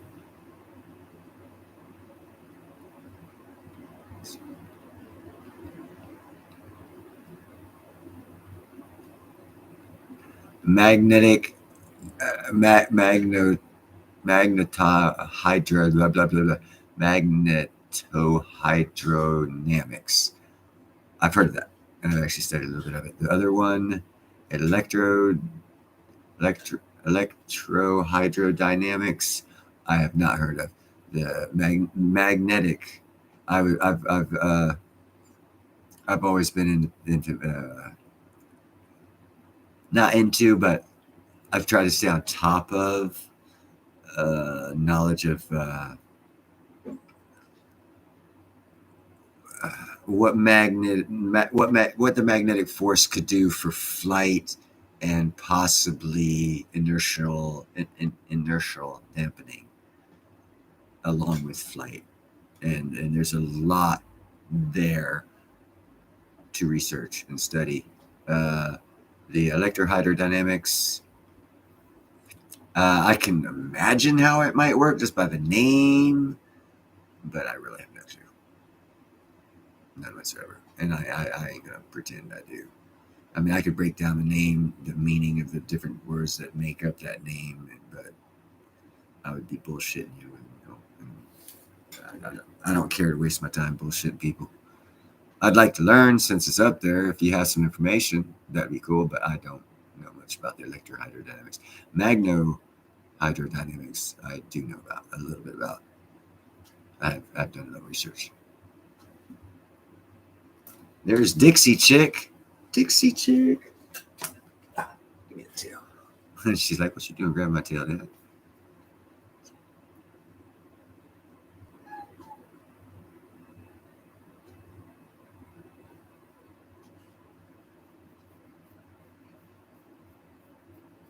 Yeah, I haven't. Like I said, Gerald, when I found out about that in Argentina, I knew they could be sold and bought. At that point in time, it takes a lot to get an embedded thought process people and out of your system if they brought such financing and development to your country. But it needs to happen. Again, yeah, Wealth of Nations, as I said, the Israeli people spent a lot of time in Argentina after World War II. That should tell you a lot.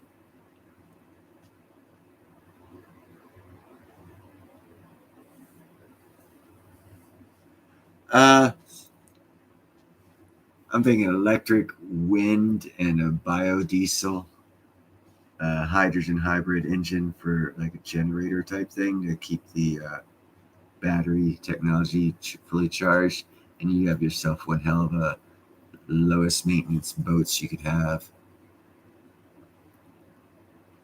Matter of fact, you probably produce too much energy. You probably wouldn't need as much solar and or wind.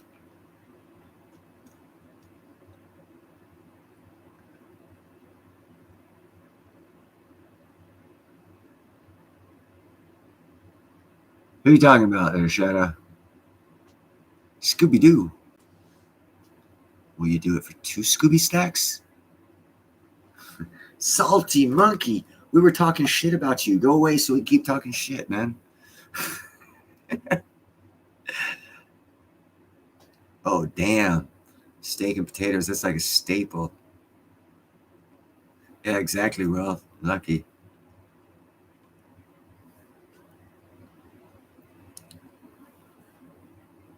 So, what other subject shall we discuss? Or would you like to discuss or maybe enlighten me on? And enlighten me, that would be cool, the better of them. What subjects out there that you can enlighten me on so I can learn some shit? It's a hard one to do, guys. just upfront on that.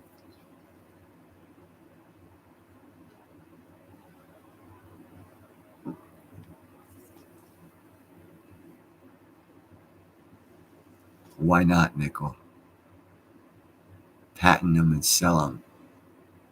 Look at that bitch. What's she doing to my roof? What are you doing to my roof there, Dixie?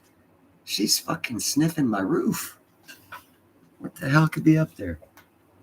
What are you sniffing the roof for? What are you sniffing the roof for? What the fuck's up there? See, this camera's like a mirror. I can see things in the back of my head. You see that shit? She was sniffing the roof. You crazy girl. You crazy girls. She's like the head mama. She'll beat up the boys. She's actually the biggest cat I have.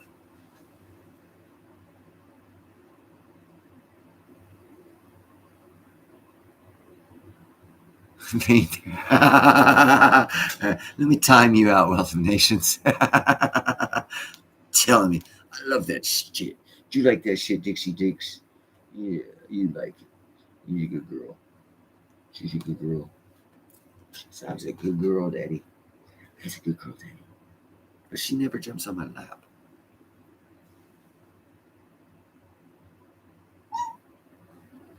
Yeah, no, it's all administrative, Salty Monkey. They get administrative charges of 95%. Another 5% goes to perverted pornographic materials to purchase for elementary schools and the public school system. That's what the lottery goes for. But then again, you got to look at the source of where the money came from, and it even says so in the Bible. If you're getting money from sin, it's most likely not going to be beneficial to you.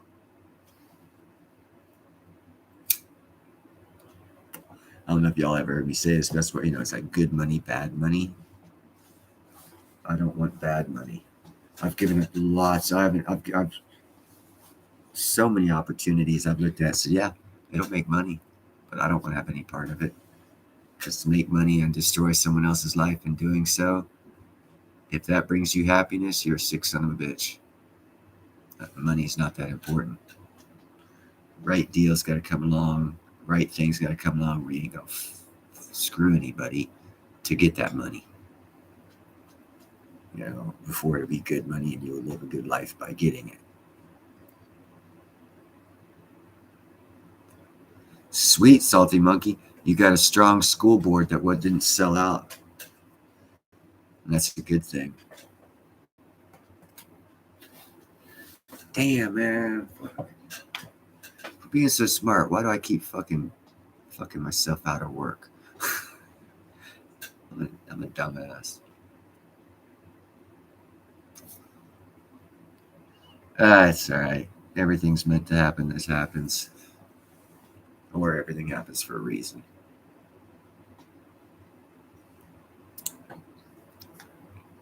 Neither hither nor thither.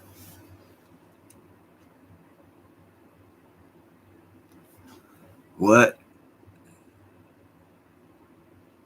Underwater propulsion. What do you want to know about underwater propulsion, Shadow?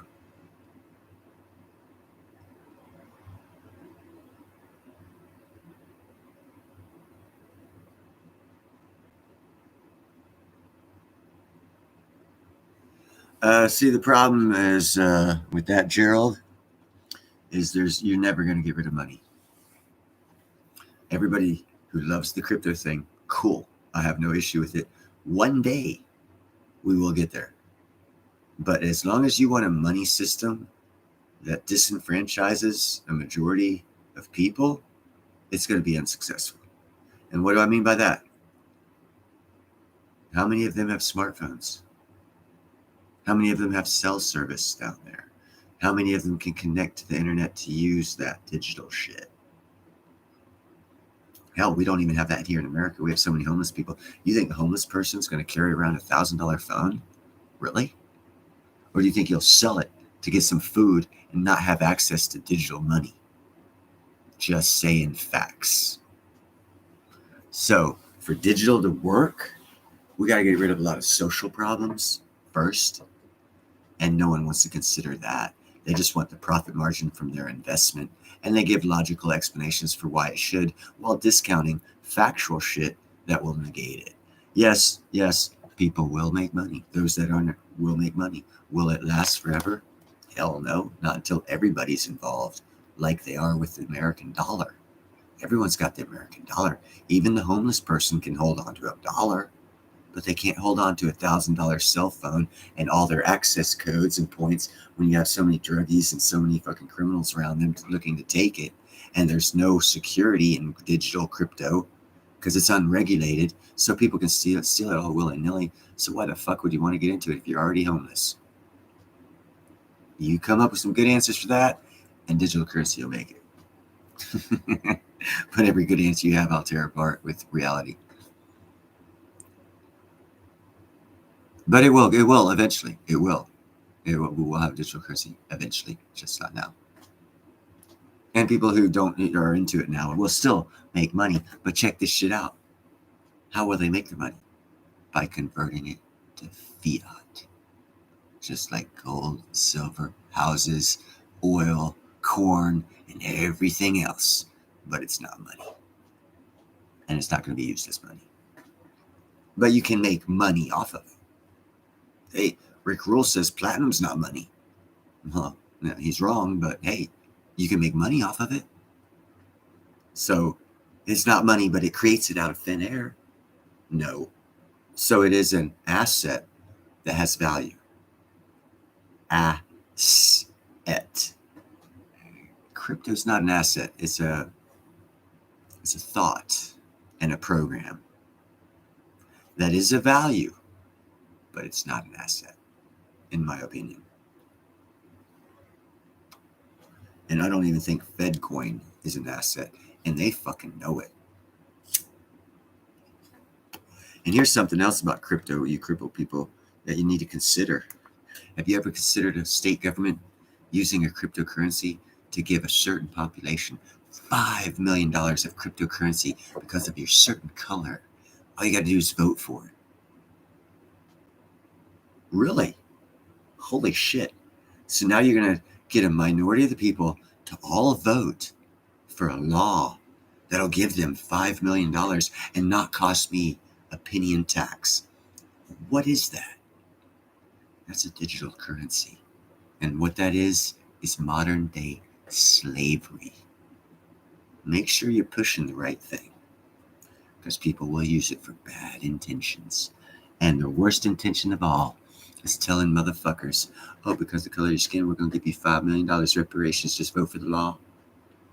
Yeah. You know how many people are going to read that law? Zero. You know how many people are going to vote for the law?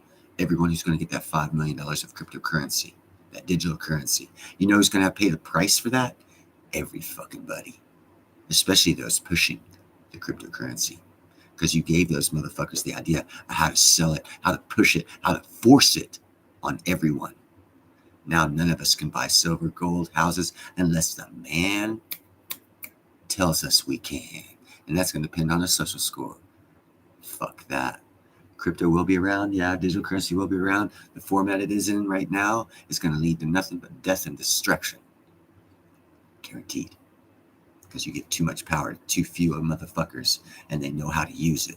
As a politician, I would do the same damn thing. Hey, I'll give you $5 million. Just vote for this law. And for me, how many dumbasses do we have in America? Ask yourself that. Look in the mirror so you don't laugh when you answer saying, oh, we don't have that many. No, we have a majority of dumbasses in America. That's why we're fucked up. And now you're going to offer them $5 million of free money that won't cost us a penny in tax. What is that? That's a currency that you can and make.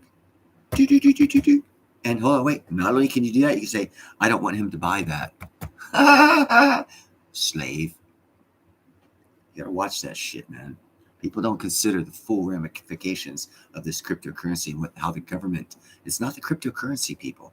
It's your excitement for it that the government's feeding off of to force it onto everyone else by offering it to free, no tax involvement whatsoever for anyone else. So that's buying us off. Oh, we don't have to pay for it? Cool. Give them the money. Satisfy their dumbasses. Yeah. Think about that one. Now let's reapproach this after we become intelligent and rediscuss it. Not you, intelligent. I'm talking about the crypto world. And let's stop pushing something without pushing hard for no on the just printing it out of nothing, which is what is being pushed. Because I can take that and say, hey, I'm going to run for mayor. And if you vote for me mayor, I'm going to push for a law where we give everyone of a certain color $5 million. And it won't cost anyone any taxes. Let me give you a little piece of advice here. Look at Venezuela 20 years ago when they gave their citizens the right, when they had money, when they were oil rich and they had all this money, they passed a piece of paper around, said, you vote. What color do you want to be known as? And they put a list of how many people of what color would get how much. And most everybody put, I associate myself as black. This is no fucking lie. This is in history books. You just got to research it. Most of them put, I identify as a black person because, they're getting the most money. You know what they're doing today? Hey, your name's on this piece of paper. We gave you a bunch of money. You owe. But I'm not black. You identified it and you got the money. You owe. Watch out. Watch out. That's all I got to say about that crypto shit. Watch out. One of the most easily perverted economic systems out there and easily controlled economic systems out there is a digital currency. You cannot come across a new form of currency that's more possibly manipulated and controlled than a digital currency. So the adoption of a digital currency has to be well thought out and several laws passed, which no longer makes it a cryptocurrency. But it does give a lot of protections for everyone on our planet from being slaves. No matter how much money you're going to make off of that cryptocurrency, it's not worth enslaving the planet. That's my viewpoint. Now, is crypto bad? No. Are the people that are going to run it bad? Fuck yes. That's all I got to say about crypto. Will you make money? Yeah, shit. Yeah, I know lots of people made lots of money. Fucking Epstein made a killing. Bought a lot of little girls. Fuck, he did good. He's a hero. He was a crypto dude. Fuck that. Man, what are you going to do with this money that you're going to make out of this stuff that's going to enslave the world? What are you going to do with it? Are you going to save the world? Because you're not going to make enough to save the world. You're only going to save your own ass. It's a greedy way of looking at things. You got to see it all the way through. The digital currency in this format is a slave-based digital currency that'll enslave your next generations. See, now I got this one in my lap, and she's back up on the roof. This shit's getting crazy. You want to lay down and go to sleep? Okay. Sorry, I need to look back through chat. Sorry for such a long-winded answer. I'm just totally against not cryptocurrency. I have no problem with the cryptocurrency. I have no problem with the digital currency. I have a problem with the people that are going to control it, the governments that are going to push the button telling you what you can and cannot buy. Fuck no. I'm not going to work 40 hours a week and then be told what I can and can't buy. That's a fucking slave. So until you fix the laws to where that can't happen, I don't want nothing to fucking do with it. And cryptocurrency means unregulated. Fuck that. That means free theft. You go to Walmart, see what unregulated looks like. Oh, there is no more laws on theft. Oh, why is everything locked up? Because there's no laws on theft. Everything is stolen. It's not locked up. Now you're controlled because you got to wait for some dumbass who doesn't give a fuck about their job to come up with a key to unlock the shit, wasting your time because they made a law saying it's free to steal. No law against stealing. It's just like digital currency, man. Fuck that shit. You need laws, rules, regulations, or else it's going to be fucked up. And anyone who wants no laws, no regulations, dude, yeah, it doesn't get better with no laws and regulation. It's called anarchy. And in anarchy, the strongest survive. I'm strong, bro.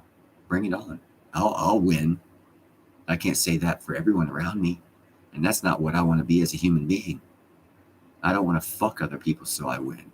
I want to help other people so I win. And I don't think digital currency in this format with the people who are wanting control of it is the way to go. And those are my disclaimers. There are disclaimers in there because nothing's set positive, negative, yes, no. Digital currency has to come along for us to advance as a society. I mean, another disclaimer. For us to go forward as a society to a 1.0 society, we're going to need a digital currency or a digital transfer of funds. It's going to have to happen, but without government control. Right now, the government wants to control it. That's a no bueno. That's World War II Hitlerism all over again in economic stance, economic format. Your brown coats will be your bosses. You will be the Jew. Whenever they want to put you in the concentration camp, you can't buy no food. You can't buy no toilet paper. We just pushed it in there and said you can't because we didn't like that last post. Neil, you just said something on your last live stream about anti-whatever. So we're going to cut off your money. Thanks, guys who want digital currency under this now format. I'm glad you pushed it because now I got to go off and do stuff I didn't want to do just to fucking live. Come on, man. Think about other people. Don't just think about greed. Greed is not good. Yeah, a lot of people are going to make some money. XR, LM, whatever the fuck it is, XRP. Yeah, sure. Buy it for $1. It'll go up to $5,000. You're only going to kill about 10,000 people for doing it. So spend your money wisely. You're on the list of being killed too. Yeah, spend your money the way they want you to. They're wisely. And if you're a Democrat, that means buy the gay shit. Buy your kids some porn mags. Teach your little girls how to do BJs at age 6. You know, cool. But you made money. Yeah, the current leaders in this current format, no. Absolutely freaking not. Will crypto survive or be any kind of digital anything will be any good?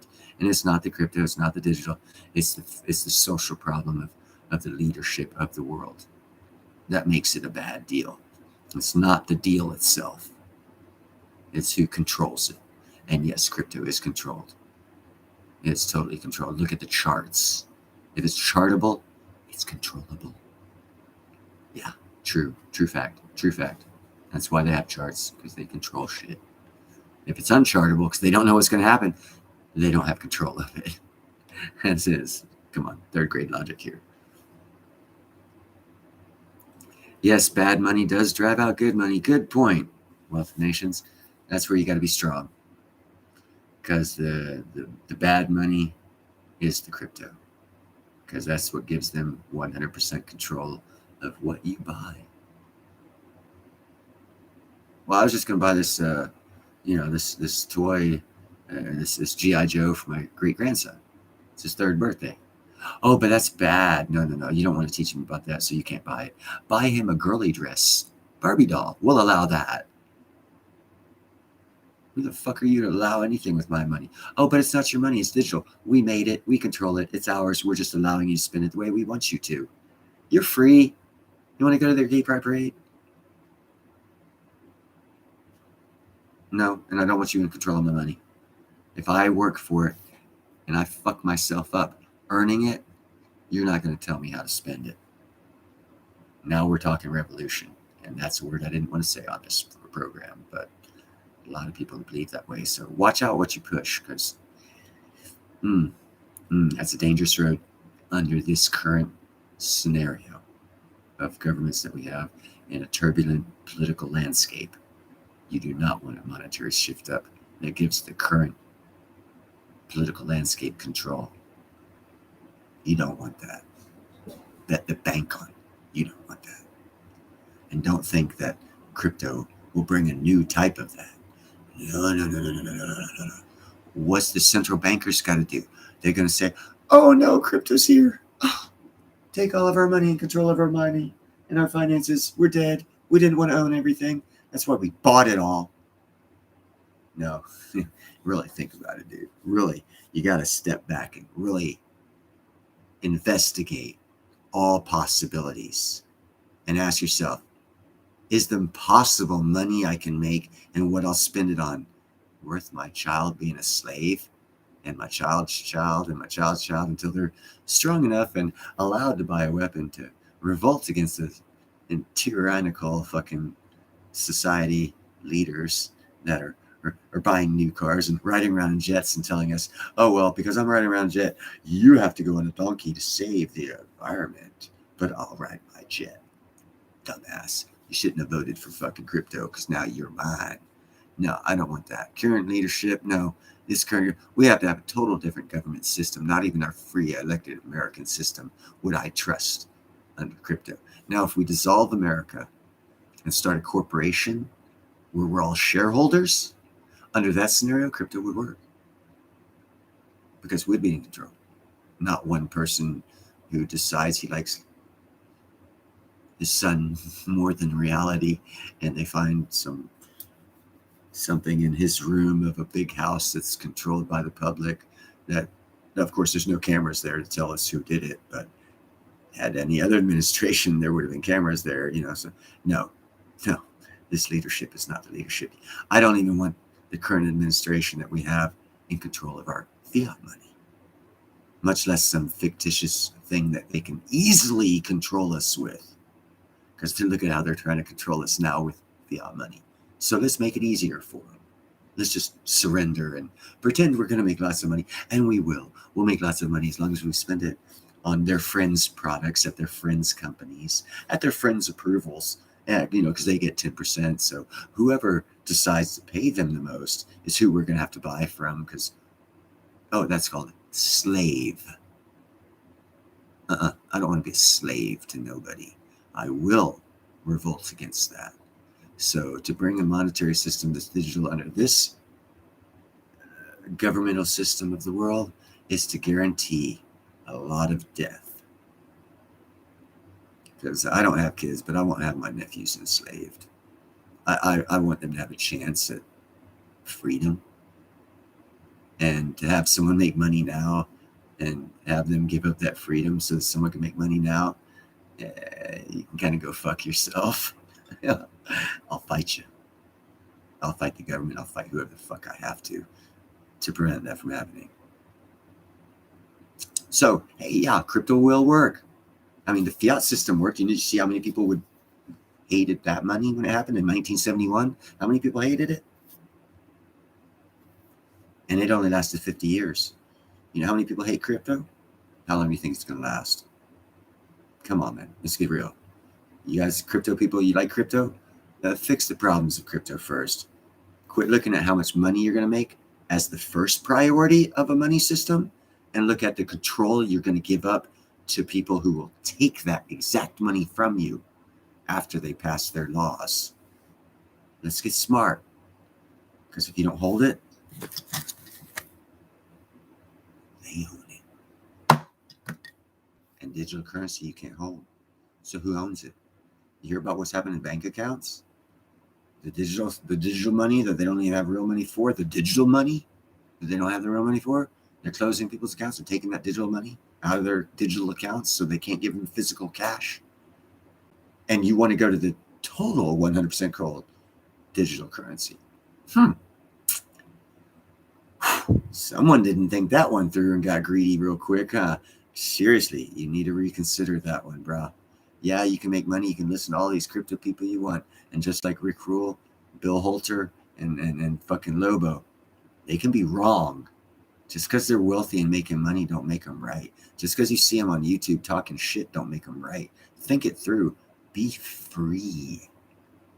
Not greedy. Free. Think about it. Think about when your kids are going to make money, or if they will be allowed to make money under the system that you want.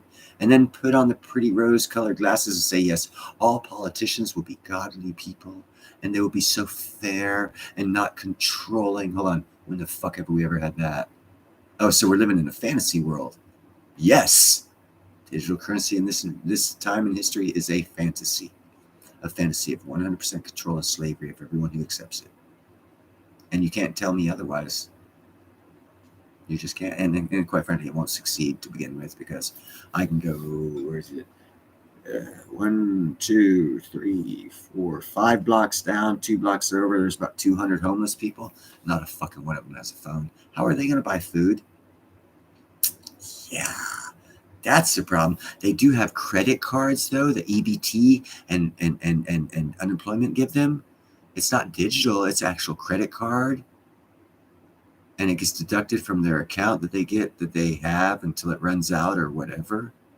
But it's not digital because they don't have phones. And they even lose their credit cards. So if they lose the credit cards, how many people are going to steal their phones? And how many people every year are getting more homeless? That means more people that will be not in digital currency because they don't have access. So what is the success rate of a digital currency where 30% of the population can't access it? Put it in the comments. What's the success rate of any historical money system where about a third of the population had no access to that monetary system? And what is the success rate? I'll help you out. You see that? That's not a hole pointing out the light in the background that's off. That's a big old fat ass 0. You want to know why? It's because it doesn't work. No matter how much money you make, how much you've been convinced that you're going to be rich, the 30% that aren't going to be rich aren't going to have access to it. And they are the ones that will make sure that you don't succeed in passing a money system that leaves them out and their children and their children's children out. But you'll make money. So it'll succeed because you'll make money. That's all you need to know is, hey, I'm going to make money. It'll work. No, I've tried that with platinum. See what kind of fucking resolve I'm getting from that. So it ain't going to work. At platinum, I can hold in my hand. Can't hold the other shit in my hand. Sorry, I missed up a whole shitload of chat because I went off on that one. I didn't mean to. And I'm nothing personal. It's just you really have to think things through before you give up your life to someone else. And if you're giving up your money to someone else's control, you're giving up your life, because you can't take anything if you can't buy it.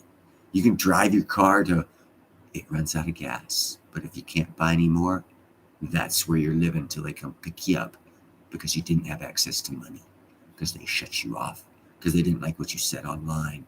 These might not happen. Probably won't happen. Most likely won't happen. But they can. And looking at the current political situation, I would say since we're now paying for the Ukrainian government to exist, we're paying their salaries, we're paying their taxes, we're giving them our weapons. So we are now actually 51 states, but just like Jamaica, we give them money, but we have no control. Well, now we're paying for Ukraine's politicians and leaders and police officers and military, but we have no control. Yeah. That's the government I want controlling my digital currency. Are they going to give it to an oligarchy over there so that they can go over there and fly and get whatever they do for whatever they do? And I'll just leave it at that.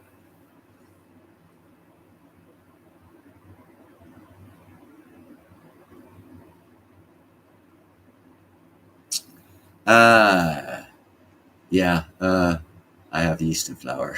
I know. I knew how to make bread in second grade in Italy when I smothered every Friday night. And this guy came into town on Friday night to cook bread for the whole town for the week. And he'd sell it on Saturday. That shit smells so good. I had to learn how to make it. I also learned how to make handmade ravioli while I was over there in Italy, along with a lot of other things that are you comfortable? Well, a lot of other things they hand make over there. I learned how to make. Is that more satisfying to you? Okay. So yeah, I know how to cook. I just don't cook because I don't have a kitchen.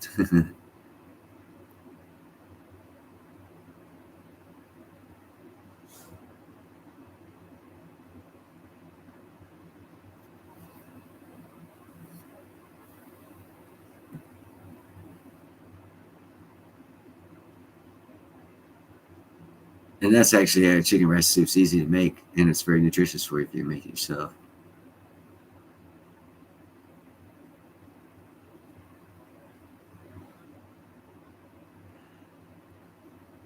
Shadowworks 10-4, got it.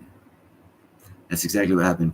You take knowledge away and you dumbify the people. They're easier to control. That's why we have the King James Version of the Bible. It's the first Bible that was scribed through mechanical means for mass production to get it out. And King James thought a more intelligent society made for a better kingdom and a better country.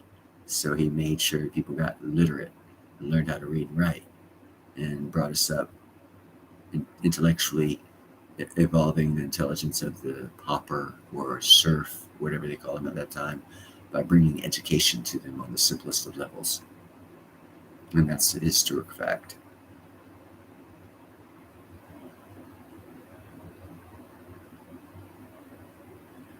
Yeah, you went a little bit far on that recipe for me.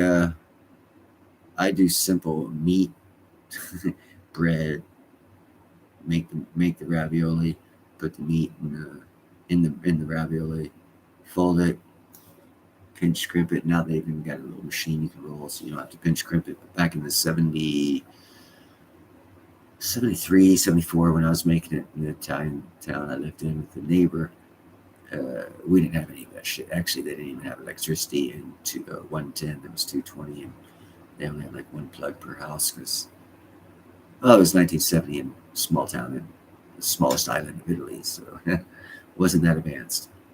I actually played in the Colosseum. It was filled with trash back in the early 70s. We stayed in Rome for 6 weeks. I get bored easy.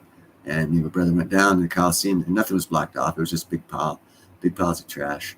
You climb over it, go down into the different parts, and man, you're not even legally allowed at parts of the Colosseum now that I played hide and seek in the early 70s.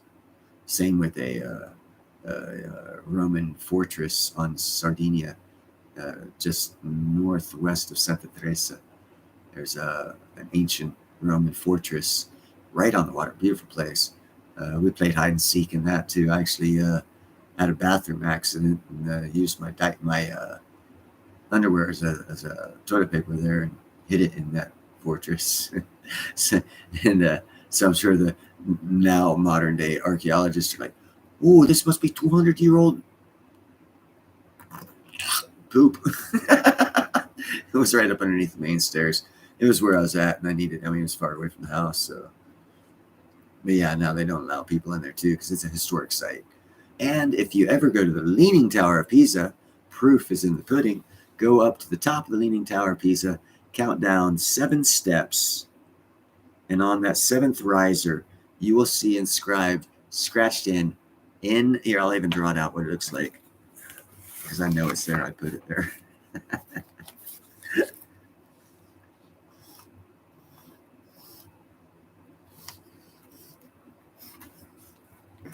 You will see that N-A-H, Neil Andrew Hahn, and scratched in on the 7th step from the top of the Leaning Tower of Pisa.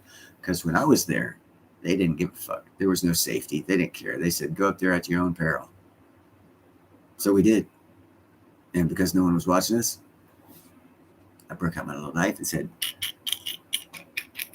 and the people will remember me for 1,000 motherfucking years and wonder who this guy is. And that was in 2nd and 3rd grade. It was in between 2nd and 3rd grade, summertime. And I scratched my initials in the Leaning Tower piece at the top. Now you got historians and archaeologists up there preserving my graffiti on the Leaning Tower of Pisa. I find that humorous.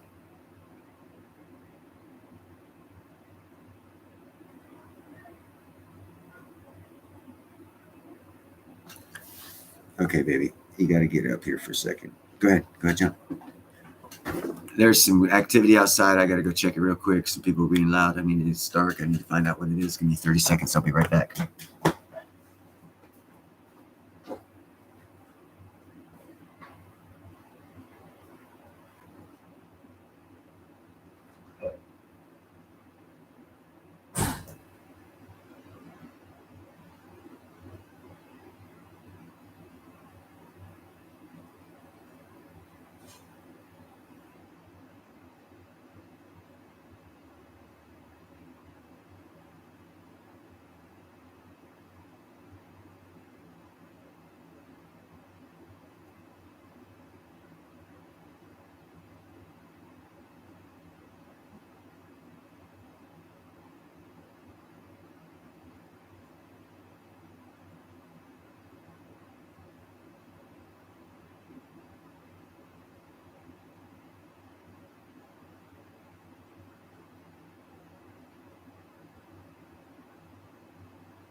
Sorry, guys. It's part of being kind, helpful, and grateful. I take care of the neighborhood, and it's like 10:30 at night, and there's less noise outside. I gotta go check it out, make sure no one's hurt, no one's getting fucked up, stealing shit or whatever. I apologize.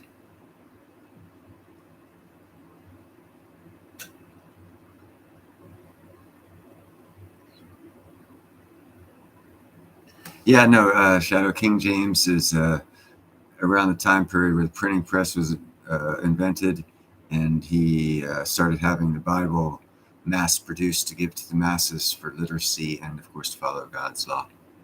Keeping, of course, religion being a power consolidation and giving people knowledge on it worked for him.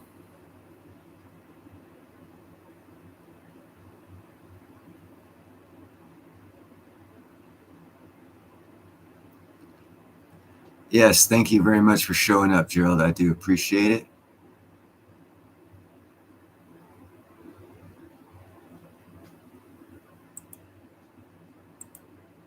And we will be down to 2 individuals, Chris and Shadowworks. Sorry. So, yeah, we've been going for almost 4 hours, guys. Salty hop back on. See this? I don't see how this shit works, man. I guess it only records people who are chatting, actually live chatting. Interesting. Yeah, Salty. Take care, brother. Actually, Shadowwork, both my neighbors got together and made a shirt, and Yeah, I'm fixing to cut out myself.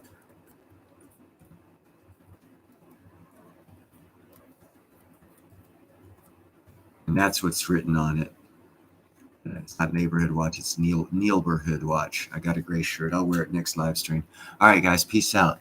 We're going to end this live stream. Everyone, take care. Thank you for showing up. Bring a wealth of knowledge with you next time so we might share amongst each other and all become more knowledgeable on subjects that matter. God bless America and everyone here. Be kind, helpful, and grateful. Buy some platinum. Buy some platinum. You guys have a good evening. Thank you for being here.